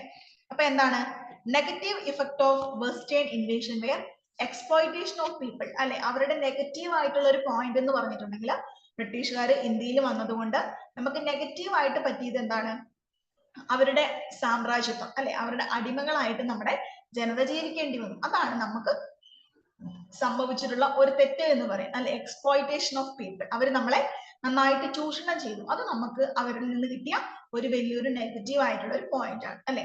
ആൻഡ് റിസോഴ്സസ്, നമ്മുടെ സ്വത്തുക്കൾ, അതുപോലെ നമ്മുടെ സുഗന്ധവ്യഞ്ജനങ്ങൾ, നമ്മുടെ നല്ല നല്ല കരകൗശല വസ്തുക്കൾ, നമ്മുടെ നെയ്ത്ത്, അങ്ങനെ എല്ലാ രീതിയിലുള്ള നമ്മുടെ റിസോഴ്സുകളും അവര് എക്സ്പ്ലോയിറ്റ് ചെയ്തു അല്ലെ. നമ്മുടെ ജനങ്ങളെയും എക്സ്പ്ലോയിറ്റ് ചെയ്തു, നമ്മുടെ രാജ്യത്തിന്റെ സമ്പദ് വ്യവസ്ഥയെ തന്നെ അവര് എക്സ്പ്ലോയിറ്റ് ചെയ്തുകൊണ്ടാണ് നമ്മളെ ഭരിച്ചിരുന്നത് അല്ലെ. ഇനി അതിനൊരു പോസിറ്റീവ് ആയിട്ട് അവരിൽ നിന്ന് കിട്ടിയ കാര്യങ്ങൾ എന്തൊക്കെയാണ്? The positive effect was the impact of fresh European ideas and knowledge അല്ലെ. അവര് നമ്മളെ ചൂഷണം ചെയ്ത് നമ്മുടെ സ്വത്തുക്കളൊക്കെ അപഹരിച്ചു അല്ലെ, നമ്മുടെ സുഗന്ധവ്യഞ്ജനങ്ങളൊക്കെ മോഷ്ടിച്ചു കൊണ്ട് പോയി എങ്കിലും അവരിൽ നിന്ന് കിട്ടിയതാണ് നമുക്ക് ഫ്രഷ് ഐഡിയാസ് ആൻഡ് നോളജ്, നല്ല നല്ല അറിവുകൾ അല്ലെ, പുതിയ പുതിയ കണ്ടുപിടുത്തങ്ങൾ, ഇതൊക്കെ എങ്ങനെ ഉപയോഗിക്കാം, മെഷീനറീസിന്റെ യൂസേജ്, പ്രിന്റിങ് അല്ലെ, അതുപോലെ തന്നെ ഒരുപാട് ഇൻവെൻഷൻസ് ഒക്കെ ഈ ബ്രിട്ടീഷുകാരുടെ കാലത്ത് നമുക്ക് കിട്ടിയിട്ടുണ്ട്. അതൊക്കെ നമുക്ക് പിൽക്കാലത്ത് വളരെയധികം യൂസ്ഫുൾ ആയിട്ടുണ്ട്. Europeans brought industrial revolution early in our country. അതുപോലെ തന്നെ ഇവരുടെ ഈ ഒരു ഇൻഡസ്ട്രിയൽ റെവല്യൂഷൻ, ഇൻഡസ്ട്രിയിൽ പുതിയ പുതിയ എന്താണ് ഇൻസ്ട്രുമെന്റ്സ് കൊണ്ടുവരിക, കണ്ടുപിടുത്തങ്ങൾ നടക്കുക, പുതിയ പുതിയ സാങ്കേതിക മെത്തേഡുകൾ അങ്ങനെയൊക്കെ കൊണ്ടുവന്നിട്ടുള്ള എന്താണ്, നമ്മളെ ഉപയോഗിച്ച് നമ്മൾ ചെയ്തു. പക്ഷെ അവര് പോയതിനു ശേഷം, ബ്രിട്ടീഷുകാർ ഇന്ത്യ വിട്ട് പോയതിനു ശേഷം ഈ മെത്തേഡുകളൊക്കെ നമ്മുടെ രാജ്യത്തിന് വളരെയധികം ഹെൽപ്ഫുൾ ആയിട്ടുണ്ട് അല്ലെ. നമ്മുടെ വികസനത്തിന് ഇത് ഒരുപാട് ഉപകരിച്ചിട്ടുണ്ടെന്നാണ് പറയുക. അപ്പൊ ബ്രിട്ടീഷുകാരുടെ രണ്ട് കാര്യങ്ങൾ എന്തൊക്കെയായിരുന്നു? നെഗറ്റീവായിട്ട് പറയാനായിട്ട് അവരുടെ എക്സ്പ്ലോയിറ്റേഷൻ, അല്ല അവർ നമ്മളെ എക്സ്പ്ലോയിറ്റ് ചെയ്തു, നമ്മുടെ നാച്ചുറൽ റിസോഴ്സസും അവർ എക്സ്പ്ലോയിറ്റ് ചെയ്തു, നമ്മുടെ എന്താണ് സമ്പദ് വ്യവസ്ഥ മുഴുവൻ നശിപ്പിച്ചു അല്ലെ. പക്ഷെ അവരിൽ നിന്ന് കിട്ടിയ പ്ലസ് പോയിന്റുകൾ എന്താണ്? ഫ്രഷ് ഐഡിയാസ് ആൻഡ് നോളജ് അല്ലെ. ഇംഗ്ലീഷ് എഡ്യൂക്കേഷൻ ഒക്കെ ഏറ്റവും നല്ല എക്സാമ്പിൾ ആണ് അല്ലെ. അതുപോലെ തന്നെ പുതിയ കണ്ടുപിടുത്തങ്ങൾ, അതുപോലെ ഇൻഡസ്ട്രിയൽ റെവല്യൂഷൻ അല്ലെ, അതൊക്കെ വ്യവസായവൽക്കരണം എന്നൊക്കെ നമുക്ക് മലയാളത്തിൽ പറയും അല്ലെ. അങ്ങനെയുള്ള കാര്യങ്ങളൊക്കെ നമുക്ക് അവരിൽ നിന്ന് കിട്ടിയ കുറച്ച് പോസിറ്റീവ് ആയിട്ടുള്ള കാര്യങ്ങളാണ്. ഓക്കെ, ഇനി അടുത്ത ക്വസ്റ്റ്യൻ നോക്കിയേ. Say whether the following statements are true or false. ഇവിടെ ശരിയാണോ തെറ്റാണോ എന്ന് നമ്മളോട് ചോദിച്ചിട്ടുണ്ട്. ഓക്കെ, എന്തൊക്കെയാ സ്റ്റേറ്റ്മെന്റുകൾ? Nehru is making this speech in a period of stability many years after India won her independence അല്ലെ. ഇന്ത്യ എന്താണ് ചോദിച്ചിരിക്കുന്നത്? ഇന്ത്യക്ക് സ്വാതന്ത്ര്യം കിട്ടിക്കഴിഞ്ഞ് ഒരുപാട് നാള് കഴിഞ്ഞിട്ടാണ് ഈ ഒരു സ്പീച്ച് അദ്ദേഹം പറഞ്ഞിട്ടുള്ളത് എന്നാണ് പറയുന്നത്. ശരിയാണോ സ്റ്റേറ്റ്മെന്റ്? അല്ല. എന്താണ് അവിടെ കൊടുത്തിട്ടുണ്ട്? ആൻസർ ഫോൾസ് അല്ലെ, തെറ്റാണ്. എന്തുകൊണ്ടാ? ഇന്ത്യക്ക് സ്വാതന്ത്ര്യം ഒക്കെ കിട്ടുന്നതിന് മുമ്പ് തന്നെയാണ് അദ്ദേഹം ഈ ഒരു സ്പീച്ച് പറഞ്ഞിട്ടുള്ളത്. അതുകൊണ്ടാണ് അദ്ദേഹത്തിന്റെ സ്പീച്ചിൽ ഇന്ത്യയെ കുറിച്ചുള്ള ആകുലതകളാണ് മുഴുവൻ നിറഞ്ഞത് അല്ലെ, ടെൻഷനാണ്. എന്തായിരിക്കും സംഭവിക്കാൻ പോവുക, ഇന്ത്യയുടെ ഫ്യൂച്ചർ എങ്ങനെ ആയിരിക്കും എന്നതിനെ കുറിച്ച് ടെൻഷൻ അടിച്ചുകൊണ്ടാണ് അദ്ദേഹം ഈ ഒരു സ്പീച്ച് പറഞ്ഞിട്ടുള്ളത്. അതുകൊണ്ട് തന്നെ എന്ത് പറയാം, ഇത് ആഫ്റ്റർ ഇൻഡിപെൻഡൻസ് ശേഷമുള്ള ഒരു സ്പീച്ച് അല്ല. ഓക്കെ, അടുത്ത ക്വസ്റ്റ്യൻ നോക്കിയേ. There is confusion and worry in Nehru's mind about the best way forward അല്ലെ. അപ്പൊ ഇനി വരുന്ന കാലങ്ങളിൽ ഇന്ത്യ എങ്ങനെയായിരിക്കും, ഇന്ത്യയുടെ കാര്യങ്ങളൊക്കെ നന്നായിട്ട് നടക്കുമോ എങ്ങനെയാണെന്നൊക്കെ അദ്ദേഹത്തിന് നല്ല കൺഫ്യൂഷനും ടെൻഷനും ഒക്കെ ഉണ്ടായിരുന്നു അല്ലെ. അത് ശരിയാണോ? എന്താണ്? അത് ശരിയാണ് അല്ലെ, ട്രൂ ആയിട്ടുള്ള ഒരു സ്റ്റേറ്റ്മെന്റ് ആണ്. ഇനി അടുത്ത ക്വസ്റ്റ്യൻ എന്താണ്? നെഹ്റു ഈസ് അഗെയിൻസ്റ്റ് ചേഞ്ച് അല്ലെ. നെഹ്റു മാറ്റങ്ങൾക്ക് എതിരാണ് എന്നാണ് പറയുന്നത്. മാറ്റങ്ങൾക്ക് എതിരാണോ? അല്ല. അതെന്താണ്? അത് തെറ്റായിട്ടുള്ള ഒരു സ്റ്റേറ്റ്മെന്റ്. അദ്ദേഹം മാറ്റങ്ങളെ ഓൾവേസ് വെൽക്കം ചെയ്യുന്നു അല്ലെ, എപ്പോഴും അദ്ദേഹം അതിനെ സ്വീകരിക്കുകയാണ് ചെയ്തിട്ടുള്ളത്. അടുത്ത ക്വസ്റ്റ്യൻ എന്താണ്? Nehru is a man of science and has faith in the powers of technology. Nehru ഒരു സയൻസ് മാൻ ആയിരുന്നു, അതായത് സയൻസിനെയും ശാസ്ത്രത്തെയും ഒക്കെ നന്നായിട്ട് വിശ്വസിച്ചിരുന്ന ഒരാളായിരുന്നു അല്ലെ. And has faith in the powers of technology, അതുപോലെ തന്നെ നമ്മുടെ ടെക്നോളജി അതിലൊക്കെ അദ്ദേഹത്തിന് ഒരുപാട് വിശ്വാസം ഉണ്ടായിരുന്ന ഒരാളാണ്. ഇന്ത്യ വരും കാലങ്ങളിൽ സയൻസ് ആൻഡ് ടെക്നോളജിയുടെ സഹായത്തോടു കൂടി ശാസ്ത്ര സാങ്കേതിക രംഗത്ത് ശോഭിക്കും എന്ന് അദ്ദേഹത്തിന് ഉറച്ച വിശ്വാസം ഉണ്ടായിരുന്നു. അതുകൊണ്ട് നമുക്ക് എന്ത് പറയാം? ആ ഒരു സ്റ്റേറ്റ്മെന്റ് ശരിയാണ് അല്ലെ. അദ്ദേഹത്തിന് സയൻസ് ആൻഡ് ടെക്നോളജിയിൽ അധികം വിശ്വാസം ഉണ്ടായിരുന്നു. ഇനി അടുത്ത ക്വസ്റ്റ്യൻ എന്താണ്? Nehru does not want a complete break with the rich tradition of the past അല്ലെ. എന്താണ് പറയുന്നത്? നെഹ്റുവിന് ഒരു ബ്രേക്ക് അല്ലെ, Nehru does not want a complete break with the rich tradition of the past. അദ്ദേഹത്തിന് കഴിഞ്ഞു പോയ കാര്യങ്ങളെ ഒരിക്കലും തിരസ്കരിക്കുക അല്ലെങ്കിൽ കഴിഞ്ഞു പോയ കാര്യങ്ങളെ ഒരിക്കലും ഉപേക്ഷിക്കാനായിട്ട് അദ്ദേഹത്തിന്റെ മനസ്സ് അനുവദിച്ചിരുന്നില്ല. അദ്ദേഹം എന്താണ് പറഞ്ഞത്? ഇന്ത്യ ഒരു പുതിയൊരു ഇന്ത്യ ആയിട്ട് മാറുന്നു വരണം. എങ്ങനെയാണ്? നമ്മുടെ കഴിഞ്ഞു പോയ കാലങ്ങളെയൊക്കെ അടിയുറച്ച് വിശ്വസിച്ചുകൊണ്ട് അല്ലെ, കഴിഞ്ഞ കാലങ്ങളിലെ തത്വങ്ങളും വിശ്വാസങ്ങളും ഒക്കെ അടിയുറച്ച് വിശ്വസിച്ചുകൊണ്ടുള്ള ഒരു ഇന്ത്യയാണ് അദ്ദേഹം ആഹ്വാനം ചെയ്തത്. ഓക്കെ, അപ്പൊ അതുകൊണ്ട് ആ സ്റ്റേറ്റ്മെന്റ് എന്താണ്? ശരിയാണ് അല്ലെ. അദ്ദേഹം എന്തായിരുന്നു? അദ്ദേഹത്തിന് കഴിഞ്ഞുപോയ രാജ്യത്തിലെ പ്രവർത്തനങ്ങളെ ഒന്നും അദ്ദേഹം തിരസ്കരിക്കുന്നില്ല. അത് എപ്പോഴും ഇമ്പോർട്ടന്റ് തന്നെയാണ്, ഓർക്കപ്പെടേണ്ടതാണ് എന്നാണ് നെഹ്റുവിന്റെ അഭിപ്രായം. ഓക്കെ, അതുകൊണ്ട് തന്നെ ആ ഒരു സ്റ്റേറ്റ്മെന്റ് എന്താണ്? ശരിയാണ്, ട്രൂ ആണെന്ന് നമുക്ക് പറയാം. ഓക്കെ, ഇനിയുള്ള ക്വസ്റ്റ്യൻസ് ഒക്കെ കുറച്ച് വലിയ ക്വസ്റ്റ്യൻസ് ആണ്. കാരണം ഇതിനകത്തുനിന്ന് ചോദിക്കാനായിട്ട് മിക്കവാറും ചാൻസുകൾ ഉള്ള കുറച്ച് ക്വസ്റ്റ്യൻസ് ആണ്. അപ്പൊ ഇത് വായിച്ചു കഴിയുമ്പോൾ നമുക്ക് നന്നായിട്ട് ഈ സ്പീച്ച് കുറച്ചും കൂടെ എക്സ്പ്ലെയിൻ ചെയ്യാൻ പറ്റും. ഇത്ര നേരം നമ്മള് 1 or 2 സെന്റൻസ് ഒക്കെ അല്ലേ പഠിച്ചത്. ഇത് കുറച്ചും കൂടെ വലുതായതുകൊണ്ട് ഇത് മസ്റ്റ് ആയിട്ടും പഠിക്കണം. ഓക്കെ, ഇനി ഒന്നാമത്തെ ക്വസ്റ്റ്യൻ നോക്കിയേ. Ask the prime minister of the country what are the major task that Nehru faces. ഒരു രാജ്യത്തിന്റെ പ്രധാനമന്ത്രി എന്ന നിലയിൽ അല്ലെ, പ്രൈം മിനിസ്റ്റർ എന്ന നിലയിൽ അദ്ദേഹം എന്തൊക്കെ കാര്യങ്ങളാണ് ഇവിടെ ചെയ്തിരുന്നത്, അല്ലെങ്കിൽ എന്തൊക്കെ കാര്യങ്ങളാണ് അദ്ദേഹം ഫേസ് ചെയ്തിരുന്നത്? എന്തൊക്കെ കാര്യങ്ങളാണ്? നെഹ്റുസ് മെയിൻ ടാസ്ക്, നെഹ്റുവിന്റെ പ്രധാനപ്പെട്ട ടാസ്കുകളായിരുന്നു to choose structure that will lead the prosperity and progress. അപ്പൊ അദ്ദേഹത്തിന് ഏറ്റവും ഡിഫിക്കൽട്ട് ആയിട്ടുള്ള ഒരു ടാസ്ക് ആയിരുന്നു ഇന്ത്യക്ക് ഏറ്റവും നല്ലത് എന്താണോ, ഏറ്റവും അത്യാവശ്യമായിട്ട് അതിന്റെ പുരോഗതിക്ക്, പുരോഗതിക്ക് പ്രോഗ്രസിന് അതിനൊക്കെ ആവശ്യമായിട്ടുള്ള എന്താണോ അത് ഏറ്റവും നന്നായിട്ട് ചൂസ് ചെയ്യുക, തിരഞ്ഞെടുക്കുക എന്നത് അദ്ദേഹത്തിന് വലിയൊരു ടാസ്ക് ആയിരുന്നു. To steer people to take action and become change അല്ലെ. അതുപോലെ തന്നെ ആളുകളെ സജ്ജരാക്കുക, ആളുകളെ റെഡിയാക്കി നിർത്തുക. എന്തിനാണ്? പുതിയ മാറ്റങ്ങൾ കൊണ്ടുവരാനായിട്ട്, അല്ലെങ്കിൽ കൊണ്ടുവന്ന മാറ്റങ്ങളെ അംഗീകരിച്ചുകൊണ്ട് പുതിയ പ്രോഗ്രസിലേക്ക് രാജ്യത്തെ നയിക്കുക എന്നത്, ജനങ്ങളെ സജ്ജമാക്കുക എന്നതും അദ്ദേഹത്തിന് മുന്നിലുള്ള വലിയ 2 ടാസ്കുകളായിരുന്നു. അപ്പൊ എന്താണ്? ഒരെണ്ണം ഇന്ത്യക്ക് വേണ്ടിയിട്ടുള്ള ഏറ്റവും നല്ല ബെസ്റ്റ് ആയിട്ടുള്ള കാര്യങ്ങൾ സെലക്ട് ചെയ്യുക. അതിപ്പോ ഇൻഡസ്ട്രിയിൽ ആയാലും എഡ്യൂക്കേഷൻ ഫീൽഡ് ആയാലും എന്ത് കാര്യത്തിലായാലും എന്താണ്, തളരാതെ, അല്ലെങ്കിൽ അത് മോശമില്ലാത്തതാണ്, ഇത് ചെയ്തിട്ടുണ്ടെങ്കിൽ നന്നായിട്ട് വരുള്ളൂ സൊസൈറ്റിക്ക് എന്ന് ഉറപ്പുള്ള കാര്യങ്ങൾ സെലക്ട് ചെയ്യാനായിട്ട് അദ്ദേഹത്തിന് വളരെ ബുദ്ധിമുട്ടായിരുന്നു. പിന്നെ രണ്ടാമത്തെ എന്താണ്? ആളുകളെ ഈ മാറ്റങ്ങളൊക്കെ അംഗീകരിക്കാനായിട്ട് റെഡിയാക്കുക. പെട്ടെന്ന് ഒരു ദിവസം മാറ്റങ്ങൾ കൊണ്ടുവന്ന ആളുകൾ അത് അംഗീകരിച്ച് തരണമെന്നില്ല, അവരതിനെ ചിലപ്പം റിയാക്ട് ചെയ്യും. അപ്പൊ അതിനൊക്കെ അവരെ റെഡിയാക്കി നിർത്തുക. നല്ലതായിരിക്കാം, നമ്മുടെ രാജ്യത്തിന് വേണ്ടിയാണ്, അങ്ങനെ കുറച്ച് നല്ല കാര്യങ്ങളൊക്കെ ജനങ്ങളെ കൊണ്ട് ചേഞ്ച് ഒക്കെ അക്സെപ്റ്റ് ചെയ്യാനായിട്ട് റെഡിയാക്കുക. ഈ 2 ടാസ്കുകൾ നെഹ്റുവിന്റെ മുമ്പിൽ ഉണ്ടായിരുന്നു. അടുത്ത ക്വസ്റ്റ്യൻ എന്താണ്? What make Nehru's task difficult? അതുപോലെ തന്നെ നെഹ്റുവിന്റെ ടാസ്ക് വളരെ ഡിഫിക്കൽട്ട് ആക്കിയത് എന്താണ്? Nehru task is made difficulty by the disturbance and confusion of the times. നെഹ്റുവിന്റെ ഈ പറഞ്ഞ കാര്യങ്ങളൊക്കെ കുറച്ചും കൂടെ ഡിഫിക്കൽട്ടി ആക്കി മാറ്റിയത് സമയമാണ്. ഓരോ കാലം കഴിയുന്നോറും അതിന്റെ പ്രശ്നങ്ങൾ കൂടി വന്നു. There is also mental conflict caused by trying to retain both old values and spiritual and material progress. അതുപോലെ തന്നെ പണ്ടത്തെ കാര്യങ്ങൾ, അതുപോലെ തന്നെ ഓൾഡ് വാല്യൂസിനെയും, അതുപോലെ തന്നെ സ്പിരിച്വൽ ആൻഡ് മെറ്റീരിയൽ പ്രോഗ്രസ്, എല്ലാ മേഖലയിലുള്ള പുരോഗമനങ്ങളും ഒന്നിച്ചു കൊണ്ടുവരണം. അത് എല്ലാത്തിനെയും കൂടെ ബ്രിങ്ങിങ് ടുഗദർ, ഒന്നിച്ചു കൊണ്ടുവരിക എന്നതും അദ്ദേഹത്തിന് വളരെ ഡിഫിക്കൽട്ട് ആയിട്ടുള്ള ഒരു കാര്യമായിട്ട് തോന്നിയിട്ടുണ്ട്. അടുത്ത ക്വസ്റ്റ്യൻ എന്താണ്? What model of change Gandhiji provide? What are it's advantages? എന്ത് രീതിയിലുള്ള വികസനമാണ്, എന്ത് രീതിയിലുള്ള ചേഞ്ചസ് ആണ് ഗാന്ധിജി ആഹ്വാനം ചെയ്തത്? എന്ത് രീതിയിലുള്ളതാണ്? ഒന്നാമത് എന്താണ്? Gandhiji's model uses both continuity and change. ഗാന്ധിജിയുടെ മോഡൽ ചേഞ്ചിൽ ഒന്നാമതായിട്ട് പറയുന്നത് ചേഞ്ച്, മാറ്റം അനിവാര്യമാണ്, അത് കണ്ടിന്യൂസ് ആയിട്ട് കൊണ്ടുവരിക. The advantages are that it uses truth and peaceful ways, peaceful, നമ്മൾ നേരത്തെ കണ്ടു എങ്ങനെയൊക്കെയാണ്? സത്യത്തിലും സമാധാനത്തിലും അടിയുറച്ച ഒരു സമൂഹത്തിനെയാണ് ഗാന്ധിജിക്ക് ആവശ്യമായിരുന്നത്. To bring about revolutionary changes, he uses methods that are Indian origin. അതുപോലെ തന്നെ അദ്ദേഹം എന്ത് യൂസ് ചെയ്തു? ഇന്ത്യൻ ഒറിജിൻ ആയിട്ടുള്ള അദ്ദേഹത്തിന്റെ മാർഗങ്ങൾ, അതുപോലെ പഠനത്തിനായാലും തൊഴിലിലായാലും ഒക്കെ അദ്ദേഹത്തിന് അവ്യക്തമായ കാഴ്ചപ്പാടുകൾ ഉണ്ടായിരുന്നു. അപ്പൊ അദ്ദേഹം ഇതൊക്കെ കൊണ്ടുവരുമ്പോൾ ആരെയാണ് മനസ്സിലുള്ളത്? ഇന്ത്യക്കാരായുള്ള മനുഷ്യന്മാരെ മനസ്സിൽ കണ്ടുകൊണ്ടാണ് അദ്ദേഹം ഓരോ പദ്ധതിയും ആവിഷ്കരിക്കുന്നത്. അപ്പൊ അതുകൊണ്ട് എന്താണ്? He uses methods that are Indian in origin. ഇന്ത്യയിലെ ജനങ്ങൾക്ക് വേണ്ടിയുള്ള ഇന്ത്യൻ രൂപകൽപ്പന ചെയ്ത വിദ്യാഭ്യാസ രീതിയും അതുപോലെ തന്നെ തൊഴിൽ സമ്പ്രദായവും ഒക്കെയാണ് ഗാന്ധിജി മുന്നോട്ട് വെച്ച ആശയങ്ങൾ. ഇനി അടുത്ത ക്വസ്റ്റ്യൻ എന്താണ്? Is Nehru for continuity and or change?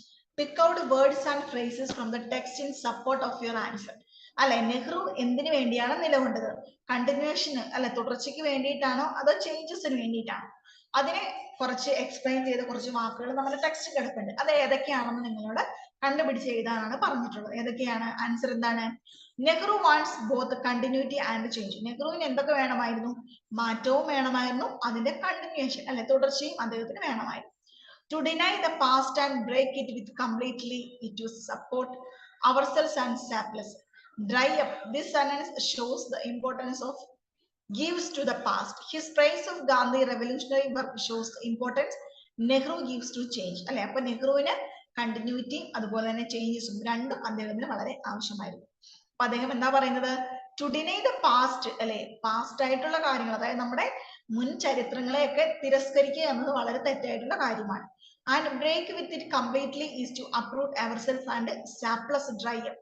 അതുപോലെ നമ്മൾ അതിനെ തിരസ്കരിച്ചുകൊണ്ട് ഒരിക്കലും നമുക്ക് മുന്നോട്ട് വരാനായിട്ട് പറ്റുകയില്ല.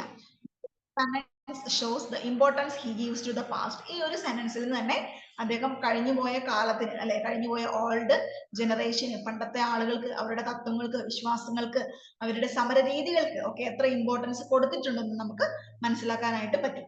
His praise of Gandhiji revolutionary work shows the importance Nehru gives to change. അതുപോലെ തന്നെ അദ്ദേഹത്തിന്റെ ആ ഒരു വർക്കില് ഗാന്ധിജി എന്തൊക്കെ റെവല്യൂഷൻ വിപ്ലവത്തിന് എന്തൊക്കെ കാര്യങ്ങളിലാണ് അദ്ദേഹം നേതൃത്വം കൊടുത്തത്, അല്ലെങ്കിൽ ഗാന്ധിജിയുടെ വിപ്ലവങ്ങൾ എങ്ങനെയായിരുന്നു, സത്യത്തിലും അഹിംസയിലും ഒക്കെ അടിയുറച്ചതായിരുന്നു, അതൊക്കെ അദ്ദേഹത്തിന് ഒരുപാട് വിശ്വാസമുള്ള കാര്യങ്ങളായിരുന്നു. അതുപോലെ തന്നെ നെഹ്റു എന്ത് ഇമ്പോർട്ടൻസ് കൊടുത്തത് കണ്ടിന്യൂറ്റിക്കും മാറ്റങ്ങൾക്കും ചേഞ്ചസിനും അദ്ദേഹം ഒരുപോലെ ഇമ്പോർട്ടൻസ് കൊടുത്തിരുന്നു. ഇനി അടുത്ത ക്വസ്റ്റ്യൻ എന്താണ്?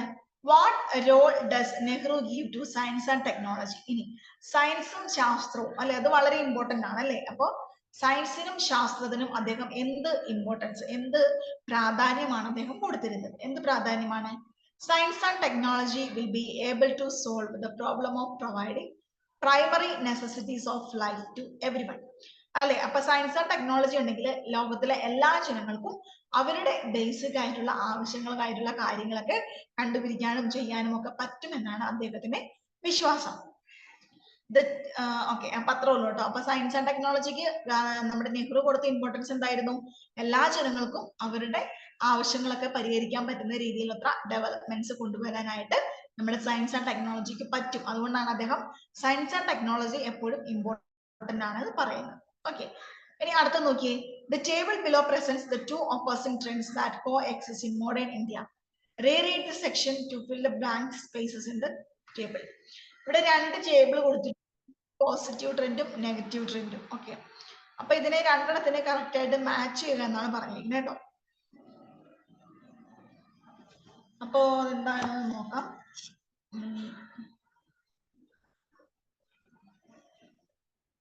ഇവിടെ ഓൾറെഡി നമുക്ക് ഫില്ല് ചെയ്ത് തന്നിട്ടുണ്ട് കേട്ടോ.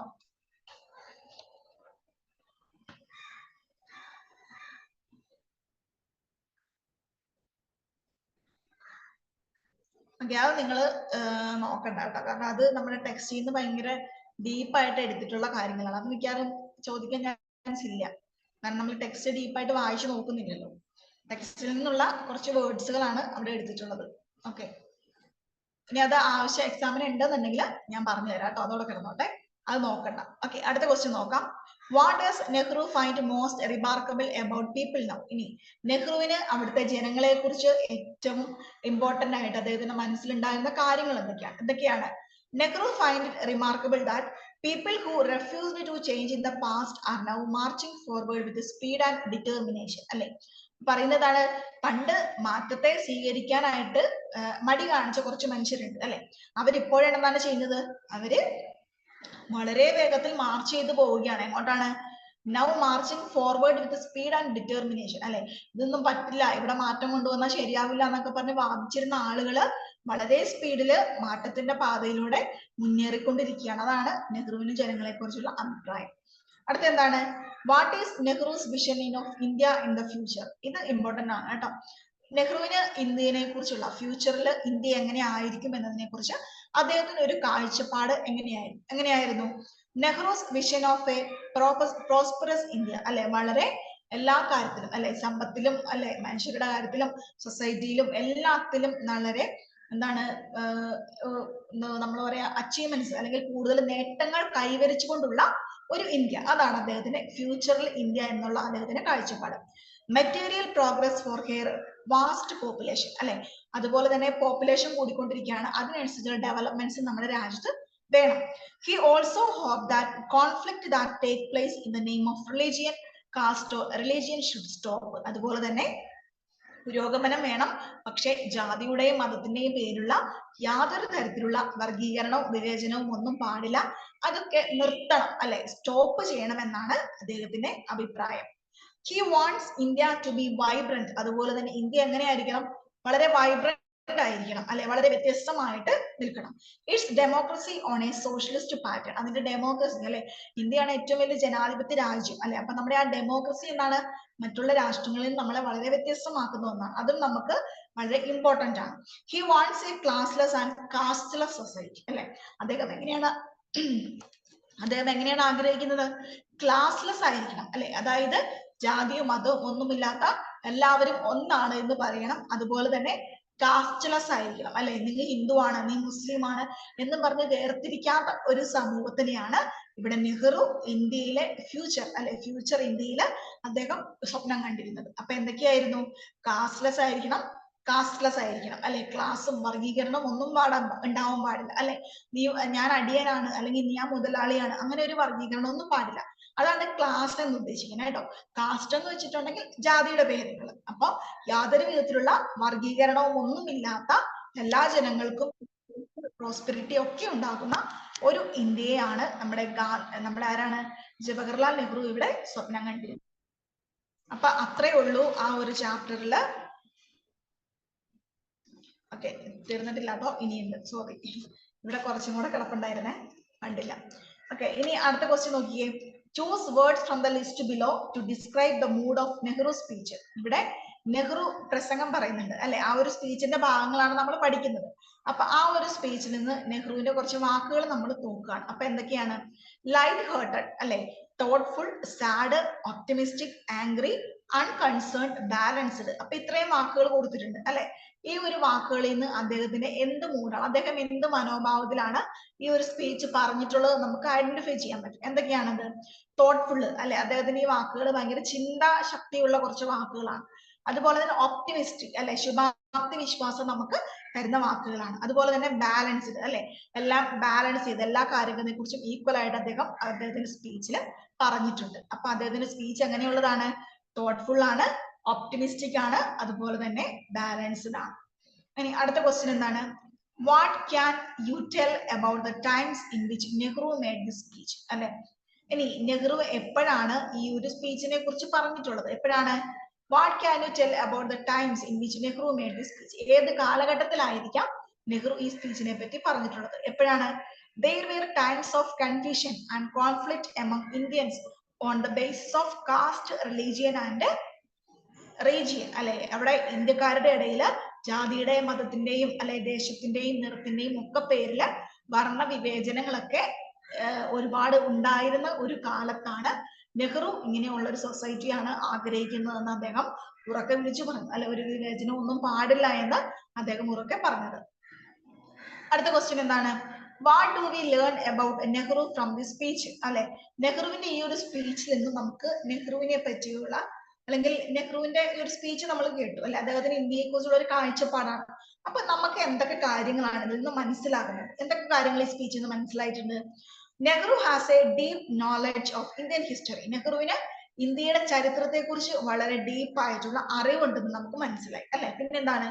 He appears to be concerned and does not speak in a language or hurted or anger. അതുപോലെ തന്നെ ദേഷ്യപ്പെട്ടോ അല്ലെങ്കിൽ മറ്റുള്ളവരെ വെറുപ്പിക്കുന്ന രീതിയിലോ ഒന്നും അദ്ദേഹം ഒരു വാക്ക് പോലും ഒരു സ്പീച്ചിലും ഉപയോഗിക്കുന്നില്ല. He is a man of science and has a deep faith in science and technology. അതുപോലെ തന്നെ അദ്ദേഹം ഒരു സയൻസിനെ ഒരുപാട് ഇഷ്ടപ്പെടുന്ന ഒരാളാണ്, സയൻസ് ആൻഡ് ടെക്നോളജിയിൽ വിശ്വാസമുള്ള ഒരു ആളാണെന്ന് നമുക്ക് മനസ്സിലാക്കാം. ഓക്കെ, ഇനി അടുത്ത ക്വസ്റ്റ്യൻ എന്താണ്? What are the major tasks that Nehru faced as a prime minister? ഇനി എന്താണ്? ഒരു പ്രൈം മിനിസ്റ്റർ എന്ന രീതിയിൽ നെഹ്റു എന്തൊക്കെ ടാസ്കുകളാണ് ഫേസ് ചെയ്തിരുന്നത്? ഈ ക്വസ്റ്റ്യൻ നമ്മൾ നേരത്തെ ഓൾറെഡി പറഞ്ഞിട്ടുള്ളതാണ്. എന്തൊക്കെ കാര്യങ്ങളായിരുന്നു? Nehru's main task was to make the public awake of the future അല്ലെ, ജനങ്ങളെ ഉണർത്തുക അല്ലെ, പബ്ലിക്കിനെ ഫ്യൂച്ചറിലേക്ക് ഉണർത്തി അവരെ എന്താണ് പ്രാപ്തരാക്കുക, നല്ലൊരു നാളെ കൊണ്ടുവരാനായിട്ട് അവരെ റെഡിയാക്കുക. With the help of their past memories അല്ലെ, പണ്ടത്തെ അല്ലെങ്കിൽ നമ്മുടെ ഓൾഡ് തത്വങ്ങളെ അല്ലെ, പണ്ടത്തെ സമരങ്ങളെയും സമരമുറകളെയും ഒക്കെ അടിയുറച്ച് വിശ്വസിച്ചുകൊണ്ടായിരിക്കണം നമ്മുടെ പ്രവർത്തനങ്ങൾ. പിന്നെ എന്താണ്? His aim was to make people equal in reference. അതുപോലെ തന്നെ എല്ലാവരെയും ഈക്വൽ ആയിട്ട് കാണുക. To the best structure that will lead country to prosperity and progress. അത് എന്തിലേക്ക് നയിക്കും? ജനങ്ങളുടെ ക്ഷേമത്തിനും രാജ്യത്തിന്റെ ക്ഷേമത്തിനും നയിക്കും അല്ലെ, പ്രോഗ്രസ്. അതുപോലെ തന്നെ ഒരുപോലെ ജനങ്ങൾക്കും രാഷ്ട്രത്തിനും എല്ലാം പുരോഗതി ഉണ്ടാവാനായിട്ടും പറ്റുമെന്നാണ് നെഹ്റുവിന്റെ അഭിപ്രായം. ഈ ഒരു കാര്യങ്ങളൊക്കെ നമുക്ക് നെഹ്റുവിന്റെ സ്പീച്ചിൽ നിന്നും മനസ്സിലാകുന്നുണ്ട്. അടുത്ത ക്വസ്റ്റ്യൻ നോക്കിക്കേ. What does Nehru know about the ancient India അല്ലെ, പണ്ടത്തെ ഇന്ത്യയെ കുറിച്ച് നെഹ്റുവിന് എന്തൊക്കെ കാര്യങ്ങൾ അറിയാമായിരുന്നു? What does he wish for the future. ഇനി ഫ്യൂച്ചർ ആയിട്ടുള്ള ജനതയ്ക്ക്, വരുന്ന തലമുറയ്ക്ക് വേണ്ടി അദ്ദേഹം എന്ത് വിഷസാണ് നൽകുന്നത്? എന്ത് വിഷസാണ്? Nehru has a deep knowledge of ancient India. ഇതിപ്പോ നമ്മൾ പറഞ്ഞ ആ ക്വസ്റ്റിനകത്ത് തന്നെ ഉണ്ട് കേട്ടോ പകുതി. നെഹ്റുവിന് ഇന്ത്യയെ കുറിച്ച് നല്ലൊരു ഡീപ്പ് ആയിട്ടുള്ള ഒരു നോളജ് ഉണ്ടായിരുന്നു. It seems that he observed each and every day of that time അല്ലെ, എല്ലാ കാര്യങ്ങളും, അതായത് സ്വാതന്ത്ര്യമൊക്കെ കിട്ടുന്നതിന് മുമ്പ് തന്നെ വരുന്ന ഇന്ത്യ എങ്ങനെ ആയിരിക്കണം എന്ന് അദ്ദേഹത്തിന് വ്യക്തമായിട്ടുള്ള കാഴ്ചപ്പാട് ഉണ്ടായിരുന്നു. He told about India with a feeling of pride. അല്ലെ, ഇന്ത്യയെ കുറിച്ച് എന്ത് വാക്ക് പറഞ്ഞാലും വളരെ അഭിമാനത്തോടു കൂടി മാത്രമാണ് അദ്ദേഹത്തിന് സംസാരിക്കാനായിട്ട് കഴിയുമായിരുന്നു. അത്രയ്ക്ക് ഇഷ്ടവും അത്രയ്ക്ക് ബഹുമാനവും അദ്ദേഹത്തിന് രാജ്യത്തിന് കൊടുത്തിട്ടുണ്ടെന്നാണ് പറയുന്നത്. ഇനി അടുത്ത എന്താണ്? At the time, Indians were eager to know new fact about each field, whether it was technology, religion or social. അല്ലെ, അപ്പൊ ഇന്ത്യക്ക് എന്തായിരുന്നു? അവർക്ക് എപ്പോഴും ഓരോ ഫീൽഡിനെ കുറിച്ചും, അല്ലെ, സയൻസ് ആൻഡ് ടെക്നോളജി, അതുപോലെ തന്നെ എന്താണ് റിലീജിയൻ, അല്ലെ, സൊസൈറ്റി, സോഷ്യൽ ആയിട്ടുള്ള കാര്യങ്ങൾ എല്ലാത്തിനെ കുറിച്ചും അറിയാനായിട്ടും പുതിയ പുതിയ കാര്യങ്ങളൊക്കെ കണ്ടുപിടിക്കാനായിട്ടും വളരെ ആൻഷ്യസ് ആയിട്ട് ഇഷ്ടമുള്ള ആളുകളായിരുന്നു. Indians were stronger and energetic than the present. അതുപോലെ തന്നെ ഇന്ത്യക്കാർ എങ്ങനെയായിരുന്നു? പണ്ടത്തെ തലമുറയെ അപേക്ഷിച്ച് വളരെ എനർജറ്റിക് ആയിട്ട്, വളരെ സ്ട്രോങ് ആയിട്ട് എല്ലാ കാര്യങ്ങളെയും ഫേസ് ചെയ്യുന്ന ഒരു തലമുറയും കൂടിയാണ് വളർന്നു വരുന്നതെന്നാണ് പറയുന്നത്. ഇനി അടുത്ത എന്താണ്?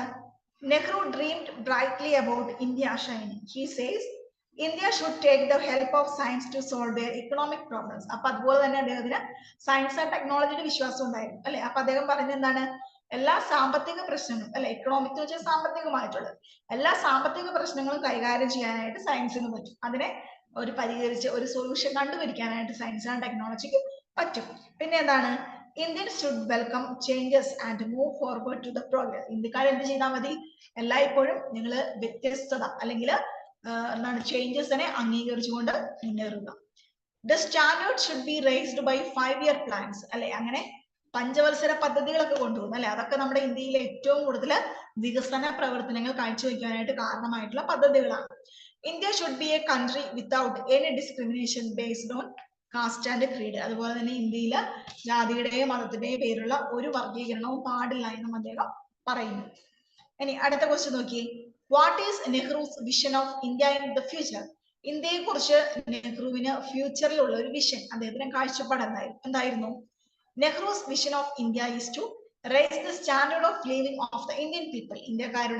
ഇന്ത്യയിലെ ജനങ്ങളുടെ അല്ലെങ്കിൽ ഇന്ത്യക്കാരായ ആളുകളുടെ സ്റ്റാൻഡേർഡ് ഓഫ് ലിവിംഗ്, അവരുടെ സൊസൈറ്റി ലൈഫ് ഒന്ന് മെച്ചപ്പെടുത്തുക എന്നത് അദ്ദേഹത്തിന്റെ ആഗ്രഹമായിരുന്നു. He wishes that there should be no caste system or class system in India. ഇവിടെ കാസ്റ്റും ക്ലാസും, അല്ലെ, അത് കുടിയാന്മാര്, അടിയാന്മാര്, ജന്മികള്, മുതലാളികള്, അങ്ങനെയുള്ള ഒരു ക്ലാസ് ഒന്നും പാടില്ല. അതുപോലെ തന്നെ പല പല ജാതികളുണ്ട്, അല്ലെ, ബ്രാഹ്മിൻസ്, നമ്പൂതിരി, അങ്ങനെ താഴേക്കിടയിലുള്ള ജാതിക്കാര്, അങ്ങനെ കുറെ പേരുണ്ട്. അങ്ങനെ യാതൊരു വിധത്തിലുള്ള വ്യത്യാസവും വേർതിരിവും ഒന്നും പാടില്ല. ഈ രണ്ട് കാര്യങ്ങൾക്ക് അദ്ദേഹം നിർബന്ധമായി. He hoped that every human being should be given the opportunity to develop its potential. അതുപോലെ തന്നെ ഓരോ ആളുകൾക്കും, ഓരോ ഹ്യൂമൻ ബീയിങ്സിനും അവരുടെ കഴിവുകൾ പ്രകടിപ്പിക്കാനും അവർക്ക് വളരാനുമുള്ള അവസരം ഉണ്ടായിരിക്കണം. He wants people to adopt the changes, but they should never forget their past. അതുപോലെ തന്നെ അദ്ദേഹം ആഗ്രഹിച്ചു എന്താണ്? പുതിയ തലമുറ പുതിയ ചേഞ്ചസ് കൊണ്ടുവരണം, വികസിക്കണം. പക്ഷെ ഒരിക്കലും എന്ത് പാടില്ല? പഴയ തലമുറയെ, പഴയ യുദ്ധങ്ങള്, അവരുടെ എന്താണ് സ്വാതന്ത്ര്യം ചെയ്ത ആളുകളുടെ സ്മരണകൾ, അതൊക്കെ എപ്പോഴും ഉണ്ടായിരിക്കണം.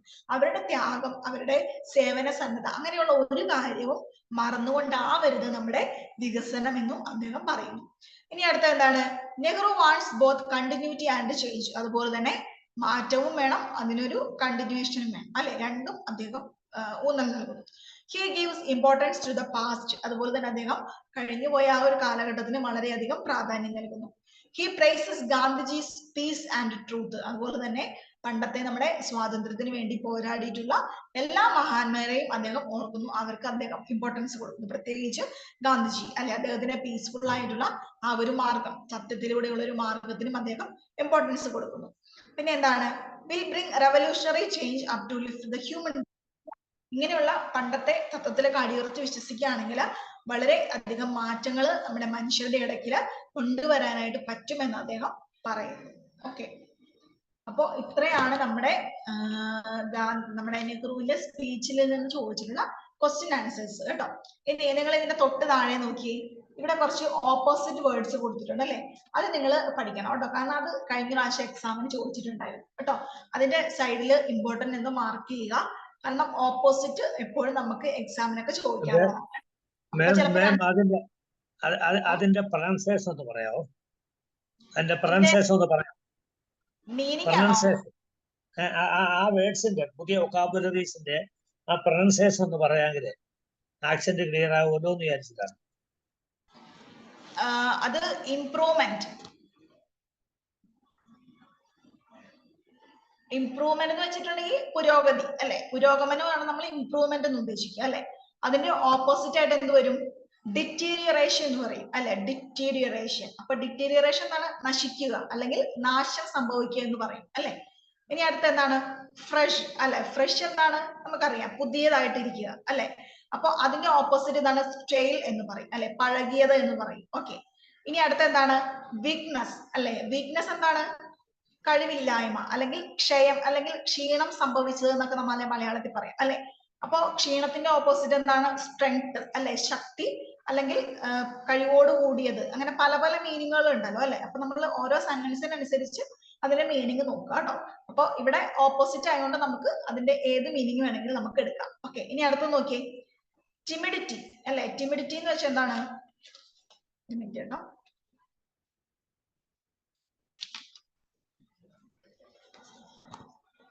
ടിമിഡിറ്റി അല്ലെങ്കിൽ റാഷ്നസ് നമ്മുടെ ഓക്കെ അത് പറയാം. അടുത്ത് ഫോർവേഡ് എന്താണ്? ഫോർവേഡ് എന്ന് വെച്ചാൽ മുന്നോട്ട് നീങ്ങുക അല്ലെങ്കിൽ പുരോഗതിയിലേക്ക് വരിക. ബാക്ക്വേർഡ് പുറകോട്ട് പോവുക. അടുത്ത നിയർ എന്താണ്? അടുത്ത് അല്ലെ. ഫാർ എന്ന് വെച്ചിട്ടുണ്ടെങ്കിൽ ദൂരെ, നിയർ അടുത്ത്, ഫാർ ദൂരെ. അടുത്ത എന്താണ്? ഫ്യൂച്ചർ അല്ലെ. ഫ്യൂച്ചർ എന്ന് വെച്ചിട്ടുണ്ടെങ്കിൽ വരാനിരിക്കുന്ന കാലം അല്ലെ, ആണ് കഴിഞ്ഞു പോയത്. ഫ്യൂച്ചറും പാസ്റ്റും അല്ലെ. പിന്നെ സ്പിരിച്വൽ എന്താണ്? ആത്മീയമായിട്ടുള്ളത് അല്ലെ. മെറ്റീരിയൽ എന്താണ്? ഭൗതികമായിട്ടുള്ളത് അല്ലെ. സ്പിരിച്വൽ ആത്മീയത, മെറ്റീരിയൽ എന്ന് വെച്ചാൽ ഭൗതികമായിട്ടുള്ളത്. അടുത്ത എന്താണ്? ക്യാബിൻഡ് അല്ലെ. ക്യാബിൻ എന്ന് വെച്ചാൽ കൂട്ടിലടക്കപ്പെട്ട അല്ലെങ്കിൽ കൂടിനകത്ത് അല്ലെ, അല്ലെങ്കിൽ പെട്ടിയിലാക്കപ്പെട്ട, അങ്ങനെയൊക്കെ പറയാം അല്ലെ. ഫ്രീ എന്ന് വെച്ചാൽ എന്താണ്? സ്വതന്ത്രമായിട്ടുള്ളത് അല്ലെങ്കിൽ ബന്ധനത്തിൽ അല്ലാത്തത് എന്ന് പറയാം. ഓക്കെ. അപ്പൊ അത്രയാണ് ആ ഇമ്പോർട്ടന്റ് ആയിട്ടുള്ള ഓപ്പോസിറ്റ് വേർഡ്സ് ആണ്. അത് നിങ്ങളൊന്ന് പഠിക്കുക. ഓക്കെ. അപ്പൊ നിങ്ങൾക്ക് വേണമെങ്കിൽ ഒരു ഡിക്ഷണറിയും കൂടെ യൂസ് ചെയ്യാം കേട്ടോ. പഠിക്കുന്ന സമയത്ത് ഡിക്ഷണറിയും കൂടെ വെച്ചിട്ട് ഈ മീനിങ്ങുകൾ ഒന്നുകൂടെ വേണമെങ്കിൽ കൺഫേം ചെയ്യാം. ഓക്കെ. അപ്പൊ പല പല മീനിങ്ങുകൾ ഉണ്ട്. നമുക്ക് പഠിക്കുമ്പോൾ നമുക്ക് ആ വേർഡ്സ് ഒന്ന് മനസ്സിലാക്കാൻ വേണ്ടിയിട്ട് അതിന്റെ വേർഡിന്റെ മീനിങ് ഗൂഗിളിൽ കിട്ടും മാഡം. അപ്പൊ തന്നെ കിട്ടും. ഗൂഗിളില് ഇപ്പൊ തന്നെ കിട്ടും. നമുക്ക് ഡിക്ഷണറി വേണമെന്നില്ല. ഗൂഗിളിലെ ഡിക്ഷണറി നോക്കി അപ്പൊ തന്നെ എല്ലാ വേർഡ്സും കിട്ടും. അത് നിങ്ങൾ പഠിക്കുമ്പോൾ ചെയ്താൽ മതി. ഓക്കെ. ഓക്കെ. അപ്പൊ ഇത്രയുണ്ട്. അപ്പൊ ഈ വാക്കുകളൊക്കെ നിങ്ങൾ ഒന്ന് നോക്കുക. എക്സാമിന് ചോദിച്ചിട്ടുണ്ടെങ്കിൽ നമുക്ക് എഴുതാൻ പറ്റണം, കാരണം നമ്മുടെ ഇതിനകത്തുള്ളതാണ്. പിന്നെ അതുപോലെ തന്നെ നിങ്ങൾ ഈ ടെക്സ്റ്റിലെ ക്വസ്റ്റ്യൻ ആൻസേഴ്സ് പറഞ്ഞിട്ടുള്ളത് നന്നായിട്ട് വായിച്ചു നോക്കുക. നെഹ്റുവിന്റെ ഒക്കെ സ്പീച്ച് എന്ന് പറഞ്ഞിട്ടുണ്ടെങ്കിൽ നമുക്ക് ഒരിക്കലും അവരുടെ വാക്കുകളാണ് അല്ലെ, അത് നമുക്ക് ഒഴിവാക്കാൻ പറ്റത്തില്ല. അപ്പൊ നമ്മൾ മസ്റ്റ് ആയിട്ടും അവർ പറഞ്ഞിരിക്കുന്ന ആ വാക്കുകളൊക്കെ തന്നെ മസ്റ്റ് ആയിട്ടും എഴുതാൻ പഠിക്കുക അല്ലെ. സ്പീച്ച് ഒക്കെ ആയതുകൊണ്ട് നമുക്ക് വലിയ ബുദ്ധിമുട്ടുണ്ടാവില്ല. കഥയൊന്നും അല്ലല്ലോ, ഓർത്തിരിക്കാനൊന്നുമില്ല. അവർ പറഞ്ഞ വാക്കുകളാണ്. അപ്പൊ ആ സ്പീച്ച് നന്നായിട്ട് വായിച്ചു നോക്കുക. ആ പാസേജ് അവിടെ കൊടുത്തിട്ടുണ്ട്, അതും നിങ്ങളൊന്ന് വായിച്ചു നോക്കാം. ഓക്കെ. ഇനി നമുക്ക് ഇന്നലെ നമ്മൾ എടുത്തതിന്റെ ബാക്കി അല്ലെ. ഇന്നലെ നമ്മൾ ഈ ലാസ്റ്റില് ഒരു ചാപ്റ്റർ എടുത്തിട്ടുണ്ടായിരുന്നു അല്ലെ, റിസപ്ഷൻ ഡെസ്ക് ആൻഡ് എന്ന് പറഞ്ഞിട്ടുള്ള ഒരു ചാപ്റ്റർ നമ്മൾ എടുത്തിട്ടുണ്ടായിരുന്നു അല്ലെ. ഇനി നമ്മൾ എടുക്കാൻ പോകുന്നത് അതിന്റെ തൊട്ട് അടുത്ത ചാപ്റ്റർ ആണ്. ചാപ്റ്റർ 27 ആണ് നമ്മൾ എടുക്കാൻ പോകുന്നത്. ഓക്കെ. ചാപ്റ്റർ 27 എല്ലാവരും ചാപ്റ്റർ 20 കേട്ടോ. ചാപ്റ്റർ 27 ആണേ. ഞാൻ ചാറ്റ് ബോക്സിൽ ഇട്ടിട്ടുണ്ട്. ചാപ്റ്റർ 27 ഒന്ന് എടുക്കുക കേട്ടോ. ചാപ്റ്റർ 27 ആണ്. നിങ്ങൾക്ക് ടെക്സ്റ്റിൽ നോക്കിയാൽ മനസ്സിലാവും. നിങ്ങളുടെ ടെക്സ്റ്റിൽ ഏതാണ് പേജ് നമ്പർ എന്ന് എനിക്ക് അറിയില്ല. മാനേജിംഗ് ദി ടെലിഫോൺ എന്ന് പറഞ്ഞിട്ടുള്ള ഒരു സെക്ഷൻ ആണ്. ഇതും കൂടെ നമുക്ക് ഇതിന്റെ കൂടെ കംപ്ലീറ്റ് ചെയ്യാം. ഓക്കെ. അപ്പൊ അതും ജസ്റ്റ് ഒരൊറ്റ പേജിലുള്ള ഉള്ളൂ കേട്ടോ. പ്രത്യേകിച്ച് വേറെ ഒന്നുമില്ല. ക്വസ്റ്റ്യൻ ആൻസേഴ്സ് തന്നെയായിട്ടാണ് കൊടുത്തിട്ടുള്ളത്. അത് നമുക്ക് ജസ്റ്റ് ഒന്ന് റീഡ് ചെയ്ത് നോക്കിയാൽ മതി. ഓക്കെ. അപ്പൊ നിങ്ങൾ എല്ലാവരും എടുക്കുക. ചാപ്റ്റർ 27 ആണ് മാനേജിംഗ് ദ ടെലിഫോൺ. ഓക്കെ. നമ്മൾ ഫോൺ ചെയ്യുമ്പോൾ നമ്മൾ ശ്രദ്ധിക്കേണ്ട കുറച്ച് കാര്യങ്ങളാണ് പറയുന്നത്. ആരാണ്? നമ്മുടെ റിസപ്ഷനിലൊക്കെ ഉള്ള ആളുകൾ, അല്ലെങ്കിൽ നമ്മുടെ എന്തെങ്കിലും എന്താണ് ആരായിരുന്നാലും അല്ലെ, നമ്മൾ ഫോൺ ചെയ്യുമ്പോൾ എങ്ങനെയാണ് അത് മാനേജ് ചെയ്യേണ്ടതെന്നൊക്കെ കേട്ടോ. അപ്പൊ നമ്മൾ ഫോൺ യൂസ് ചെയ്യേണ്ടവരായിട്ട് ആരും ഉണ്ടാവില്ല അല്ലെ, എല്ലാവരും ഫോൺ യൂസ് ചെയ്യുന്നവരാണ്. പക്ഷെ ഇവിടെ കുറച്ച് റൂൾസ് ഒക്കെ നമ്മളോട് പറയുന്നുണ്ട് എങ്ങനെയാണ് ഫോൺ ഉപയോഗിക്കേണ്ടത്. അപ്പൊ നമുക്ക് നോക്കാം. ഒന്നാമതായിട്ട് നോക്കിയേ, which thing has taken an important role in communication today? ഇവിടെ ചോദിച്ചിട്ടുള്ള ചോദ്യമാണ്. നമ്മുടെ ഇന്നത്തെ ലൈഫിൽ നമ്മൾ കമ്മ്യൂണിക്കേഷൻ എന്ന് പറയുമ്പോൾ എന്താണ്? പല രീതിയിലുള്ള കമ്മ്യൂണിക്കേഷൻ ഉണ്ട് അല്ലെ. ഓറൽ ആയിട്ടുള്ള കമ്മ്യൂണിക്കേഷൻ ഉണ്ട്, അതുപോലെ തന്നെ എന്താണ് റിട്ടൺ കമ്മ്യൂണിക്കേഷൻ ഉണ്ട് അല്ലെ. നമ്മൾ വായിലൂടെ സംസാരിക്കുന്നുണ്ട്, എഴുതി പറയുന്നുണ്ട് അല്ലെ. അപ്പൊ പലതരത്തിലുള്ള കമ്മ്യൂണിക്കേഷൻ നമുക്ക് അവൈലബിൾ ആണ്. അപ്പൊ നമ്മളോട് ചോദിച്ചിരിക്കുന്നത് എന്താണ്, which thing has taken an important role in communication today? ഇന്നത്തെ കാലത്ത് അല്ലെ, ഈ മോഡേൺ വേൾഡില് കമ്മ്യൂണിക്കേഷൻ എന്ന് പറയുമ്പോൾ ഏറ്റവും കൂടുതലായിട്ട് നമ്മൾ ഉപയോഗിക്കുന്നത് എന്താണ് ദ ടെലിഫോൺ അല്ലെ. നമ്മൾ ഫോൺ ആണ് എല്ലാവരും യൂസ് ചെയ്യുന്നത് അല്ലെ. നമ്മുടെ കയ്യിൽ ഒരു ഫോൺ ഉണ്ടെങ്കിൽ നമുക്കിപ്പം ഏത് രാജ്യത്തുള്ള ആളുകൾ വരുമായിട്ട് നമുക്ക് കോണ്ടാക്ട് ചെയ്യാം അല്ലെ. അത്രയ്ക്ക് ഡെവലപ്പിംഗ് ആയിട്ടുള്ള ഒരു സൊസൈറ്റിയിലാണ് നമ്മൾ ജീവിക്കുന്നത്. അപ്പം ഒരു ടെലിഫോൺ ആണ് എന്ത് നമ്മുടെ കമ്മ്യൂണിക്കേഷനിൽ ഏറ്റവും അത്യാവശ്യമായിട്ട് ഉള്ളത്. ഓക്കെ, അപ്പൊ എന്താണ്, the telephone has taken an important role in communication today അല്ലെ. ടെലിഫോൺ ആണ് കമ്മ്യൂണിക്കേഷനിൽ ഏറ്റവും ഇമ്പോർട്ടന്റ് ആയിട്ട് ഉള്ളത്. ഇനി അടുത്ത ക്വസ്റ്റ്യൻ എന്താണ്, how can you say that a man feels himself helpless without telephone അല്ലെ. ഒരു ഫോൺ ഇല്ലെങ്കിൽ നമുക്ക് ഇന്നും ജീവിക്കാൻ പറ്റില്ല എന്ന് നമ്മൾ തമാശക്കൊക്കെ പറയും അല്ലെ. പക്ഷെ അത് എങ്ങനെയാണ്, ഒരേ ഒരു 80% വരെ എല്ലാവരുടെയും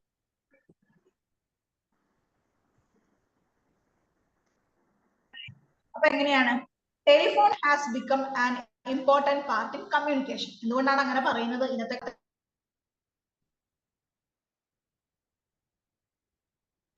വളരെ കമ്മ്യൂണിക്കേഷനിൽ ഇമ്പോർട്ടന്റ് ആയിട്ടുള്ള ഒരു കാര്യമാണ്. അതുപോലെ തന്നെ എന്തുണ്ട്, these telephones saves not only the time but also money. ഇവിടെ നമ്മുടെ സമയം മാത്രമല്ല നമ്മുടെ ക്യാഷും സേവ് ചെയ്യാനായിട്ട് ഇന്ന് നമുക്ക് ടെലിഫോൺ വളരെ യൂസ്ഫുൾ ആണ്. It has made it's room in every house that A person feels himself helpless or handicapped without it അല്ലെ. നമ്മള് ചിലരൊക്കെ ഫോൺ കൊണ്ടിരിക്കുമ്പോൾ നമ്മൾ പറയും അല്ലെ, അവന് ഭക്ഷണം കിട്ടിയില്ലെങ്കിലും കുഴപ്പമില്ല, ആ ഫോൺ അങ്ങ് കൊടുത്താൽ മതി. അപ്പൊ അതുപോലെ തന്നെയാണ് ഇവിടെ പറയുന്നത്, it has made it's room in every house അല്ലെ. ഒരാൾക്ക് അയാളുടെ ഫോൺ ഇല്ലാതെ ജീവിക്കാൻ പറ്റാത്ത അവസ്ഥ ആയിട്ടുണ്ട്. അതുപോലെ തന്നെയാണ് ഫീൽസ് ഹിംസെൽഫ് ഹെൽപ്ലെസ് അല്ലെ. ഫോൺ ഇല്ലെങ്കിൽ നമുക്ക് നമ്മുടെ എന്തോ കയ്യോ കാലോ അല്ലെ കണ്ണൊക്കെ നഷ്ടപ്പെട്ടതുപോലെയുള്ള വളരെ ഒരു വല്ലാത്തൊരു അവസ്ഥയാണ് ഇന്നത്തെ കാലത്ത് ഉള്ളത് അല്ലെ. ഹാൻഡിക്യാപ്ഡ് വിത്തൗട്ട് ഇറ്റ് അല്ലെ. നമുക്ക് എന്താണ് കയ്യും കാലും ഒക്കെ മുറിഞ്ഞു പോയ ഒരു മനുഷ്യന്റെ അവസ്ഥയാണ് ഇന്നത്തെ കാലത്ത്. നമുക്ക് ഫോൺ ഇല്ലാതെ നമുക്ക് ജീവിക്കാനായിട്ട് ഒട്ടും പറ്റില്ല. അടുത്ത ക്വസ്റ്റ്യൻ എന്താണ്, what things should be kept in mind while communicating through telephone. ഇവിടെ ടെലിഫോണിലൂടെ കമ്മ്യൂണിക്കേഷൻ നടത്തുമ്പോൾ നമ്മൾ ശ്രദ്ധിക്കേണ്ട കാര്യങ്ങൾ എന്തൊക്കെയാണ് അല്ലെ. നമ്മൾ എല്ലാവരും ഫോൺ ചെയ്യുന്ന ആളുകളാണ് അല്ലെ. പക്ഷെ നമ്മളൊരു കമ്മ്യൂണിക്കേഷൻ അല്ലെ, ഒരു ഫോർമൽ ആയിട്ടുള്ള ഒരു കമ്മ്യൂണിക്കേഷൻ എന്ന് പറയുമ്പോൾ നമ്മൾ അതിൽ കുറച്ച് കാര്യങ്ങളൊക്കെ ശ്രദ്ധിക്കണം. അപ്പൊ എന്തൊക്കെയാണ്, ഒന്നാമത്തെ കാര്യം എന്താണ്, while communicating through telephone you should not only be a good speaker but also a good listener അല്ലെ. അപ്പൊ നമ്മള് ഒരാളോട് അല്ലെ, നമ്മളെക്കാൾ ഒരു നല്ല പൊസിഷനിലൊക്കെ ഇരിക്കുന്ന ആളോട് ഒരു ഫോണിലൂടെ ഒരു കോൺവെർസേഷൻ നടത്തുകയാണെങ്കിൽ നമ്മൾ എന്ത് ശ്രദ്ധിക്കണം, നമ്മളൊരു നല്ല ലിസണർ കൂടി ആയിരിക്കണം അല്ലെ. നമ്മൾ പറയുന്നത് അവർ കേട്ടാൽ മാത്രം പോരാ, അവരെന്താണോ പറയുന്നത് അത് വളരെ കൃത്യതയോടും ക്ഷമയോടും കൂടി കേൾക്കാനുള്ള ഒരു മനസ്സും കൂടെ നമുക്ക് ഉണ്ടായിരിക്കും. അതുകൊണ്ട് തന്നെ നമ്മൾ എന്തായിരിക്കണം, ഒരു ഗുഡ് ലിസണർ, നല്ലൊരു കേൾവിക്കാരനും ആയിരിക്കണം. അടുത്ത എന്താണ്, your choice should be clear. Sorry, voice ആണ് കേട്ടോ. നമ്മുടെ വോയിസ് എന്തായിരിക്കണം, എപ്പോഴും നല്ല ക്ലിയർ ആയിട്ട് നമ്മൾ സംസാരിക്കാനായിട്ട് ശ്രമിക്കുക. You should have the quality to make quick and right decision. അതുപോലെ തന്നെ എന്ത് വേണം, ആരെങ്കിലും നമ്മളോട് ഫോണിലൊക്കെ കോൺവെർസേഷൻ നടത്തുന്ന സമയത്ത് അവർ ചോദിക്കുന്നതിന് കറക്റ്റ് ആയിട്ടുള്ള ഒരു പ്രോപ്പർ ആൻസർ പറയുവാനായിട്ട് നമ്മൾ എപ്പോഴും റെഡി ആയിരിക്കണം അല്ലെ. ഇപ്പൊ നമ്മളോട് എന്തെങ്കിലും ഒരു സ്ഥലത്തെ കുറിച്ചൊക്കെ ചോദിക്കുകയാണെങ്കിൽ നമുക്ക് അറിയില്ലെങ്കിൽ അയ്യോ എന്നൊക്കെ പറഞ്ഞ് നമ്മൾ ഇങ്ങനെ ഇരിക്കും അല്ലെ. അപ്പൊ അതൊന്നും പാടില്ല. മറിച്ച് എന്ത് വേണം, അറിയാമെങ്കിൽ ഞാൻ പറയാം എന്ന് പറഞ്ഞിട്ട് കണ്ടിന്യൂ ചെയ്യുക. അറിയത്തില്ലെങ്കിൽ എന്ത് പറയും, സോറി ഐ ഡോണ്ട് നോ. അപ്പൊ നമുക്ക് എന്താണ്, അറിയില്ലെങ്കിൽ നമുക്ക് മോശമൊന്നും വിചാരിക്കേണ്ട, നമ്മൾ ഒരു കറക്റ്റ് ആയിട്ടുള്ള ഒരു ആൻസർ അവർക്ക് കൊടുത്തു. ഇനി അറിയാമെങ്കിലോ വളരെ ഭംഗിയായിട്ട് അവർക്ക് മനസ്സിലാവുന്ന രീതിയിൽ അത് എക്സ്പ്ലെയിൻ ചെയ്ത് കൊടുക്കുക അല്ലെ. അപ്പൊ ഏത് രീതിയിലാണ്, കമ്മ്യൂണിക്കേഷൻ ത്രൂ ടെലിഫോൺ അല്ലെ. നമ്മൾ ഒരു കോളിംഗിൽ നമ്മൾ ശ്രദ്ധിക്കേണ്ടതാണ് കേട്ടോ. പിന്നെ എന്താണ്, your statement should be brief and to the point with or rule. അതുപോലെ തന്നെ നമ്മൾ ചിലപ്പോൾ പറയുമ്പം അല്ലെ, നമുക്ക് ഫോണിലൂടെയാണ്, അപ്പൊ ചിലപ്പോൾ റേഞ്ച് ഒക്കെ ഇല്ലെങ്കിൽ അവർ ചിലപ്പോൾ എന്താണെന്നൊക്കെ നമ്മളോട് പിന്നെയും ചോദിച്ചെന്നിരിക്കും അല്ലെ. അപ്പൊ നമ്മൾ വളരെ ദേഷ്യപ്പെട്ടോ ചെവി കേട്ടൂടെന്നോ അങ്ങനെയൊന്നും നമ്മൾ വളരെ റൂഡായിട്ടൊന്നും സംസാരിക്കാനായിട്ട് പാടില്ല. മറിച്ച് എന്ത് വേണം, വളരെ ക്ഷമയോടുകൂടി നമുക്ക് പറയാനുള്ള കാര്യങ്ങൾ മാത്രം നമ്മൾ അവരോട് പറയുക അല്ലെ. ഒന്നുകൂടെ പറഞ്ഞെന്നൊക്കെ ചോദിച്ചിട്ടുണ്ടെങ്കിൽ നമ്മൾ ഇല്ല എനിക്ക് സൗകര്യം ഇല്ല എന്നൊക്കെ പറയാൻ പറ്റും, ഇല്ല അങ്ങനെയൊന്നും പറയാൻ പാടില്ല.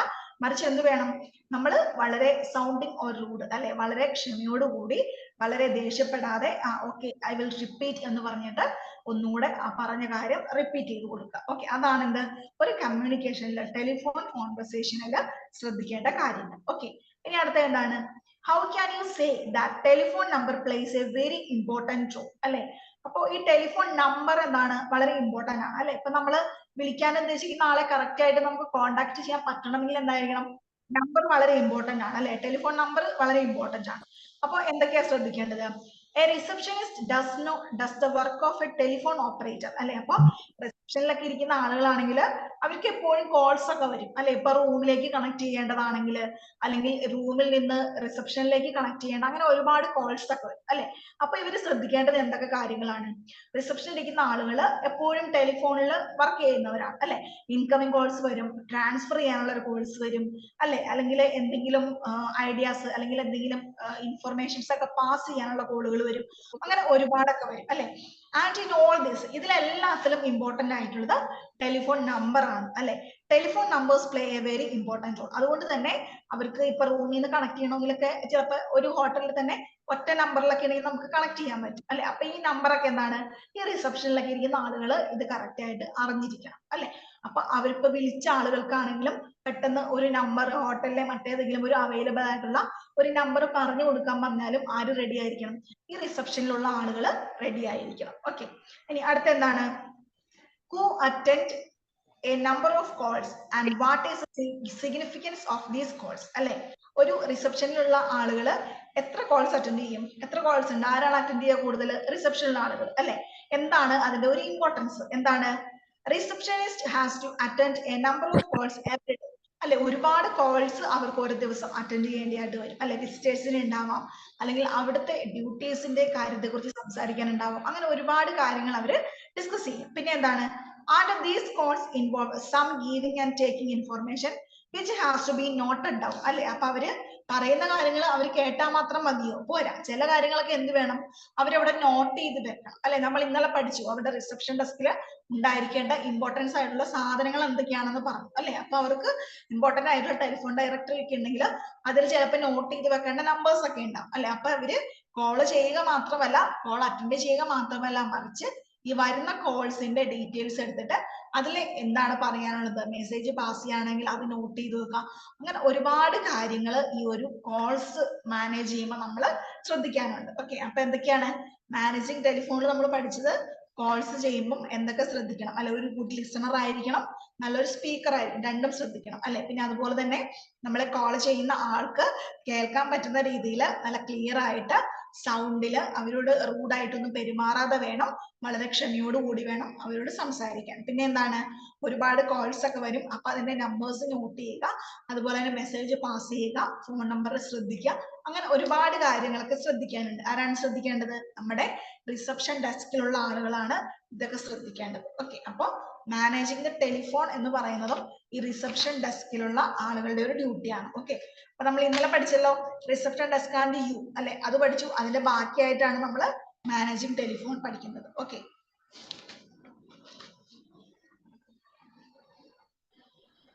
മാം എക്സ്ക്യൂസ് മീ, പറഞ്ഞു.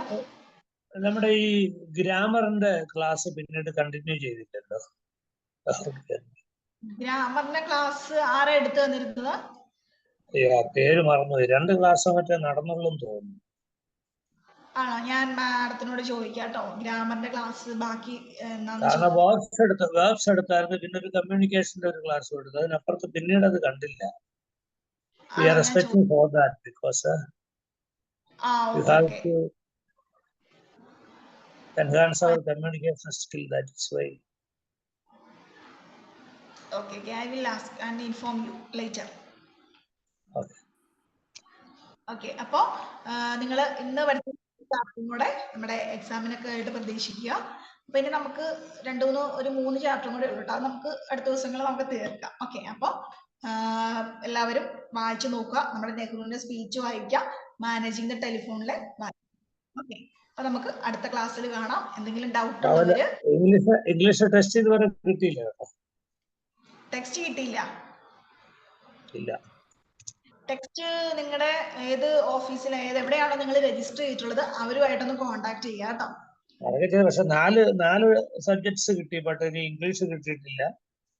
അങ്ങനെ കുറച്ച് കിട്ടാറുണ്ട്. ആണോ? ഞാൻ ഓഫീസിൽ ഒന്ന് ചോദിക്കട്ടെ.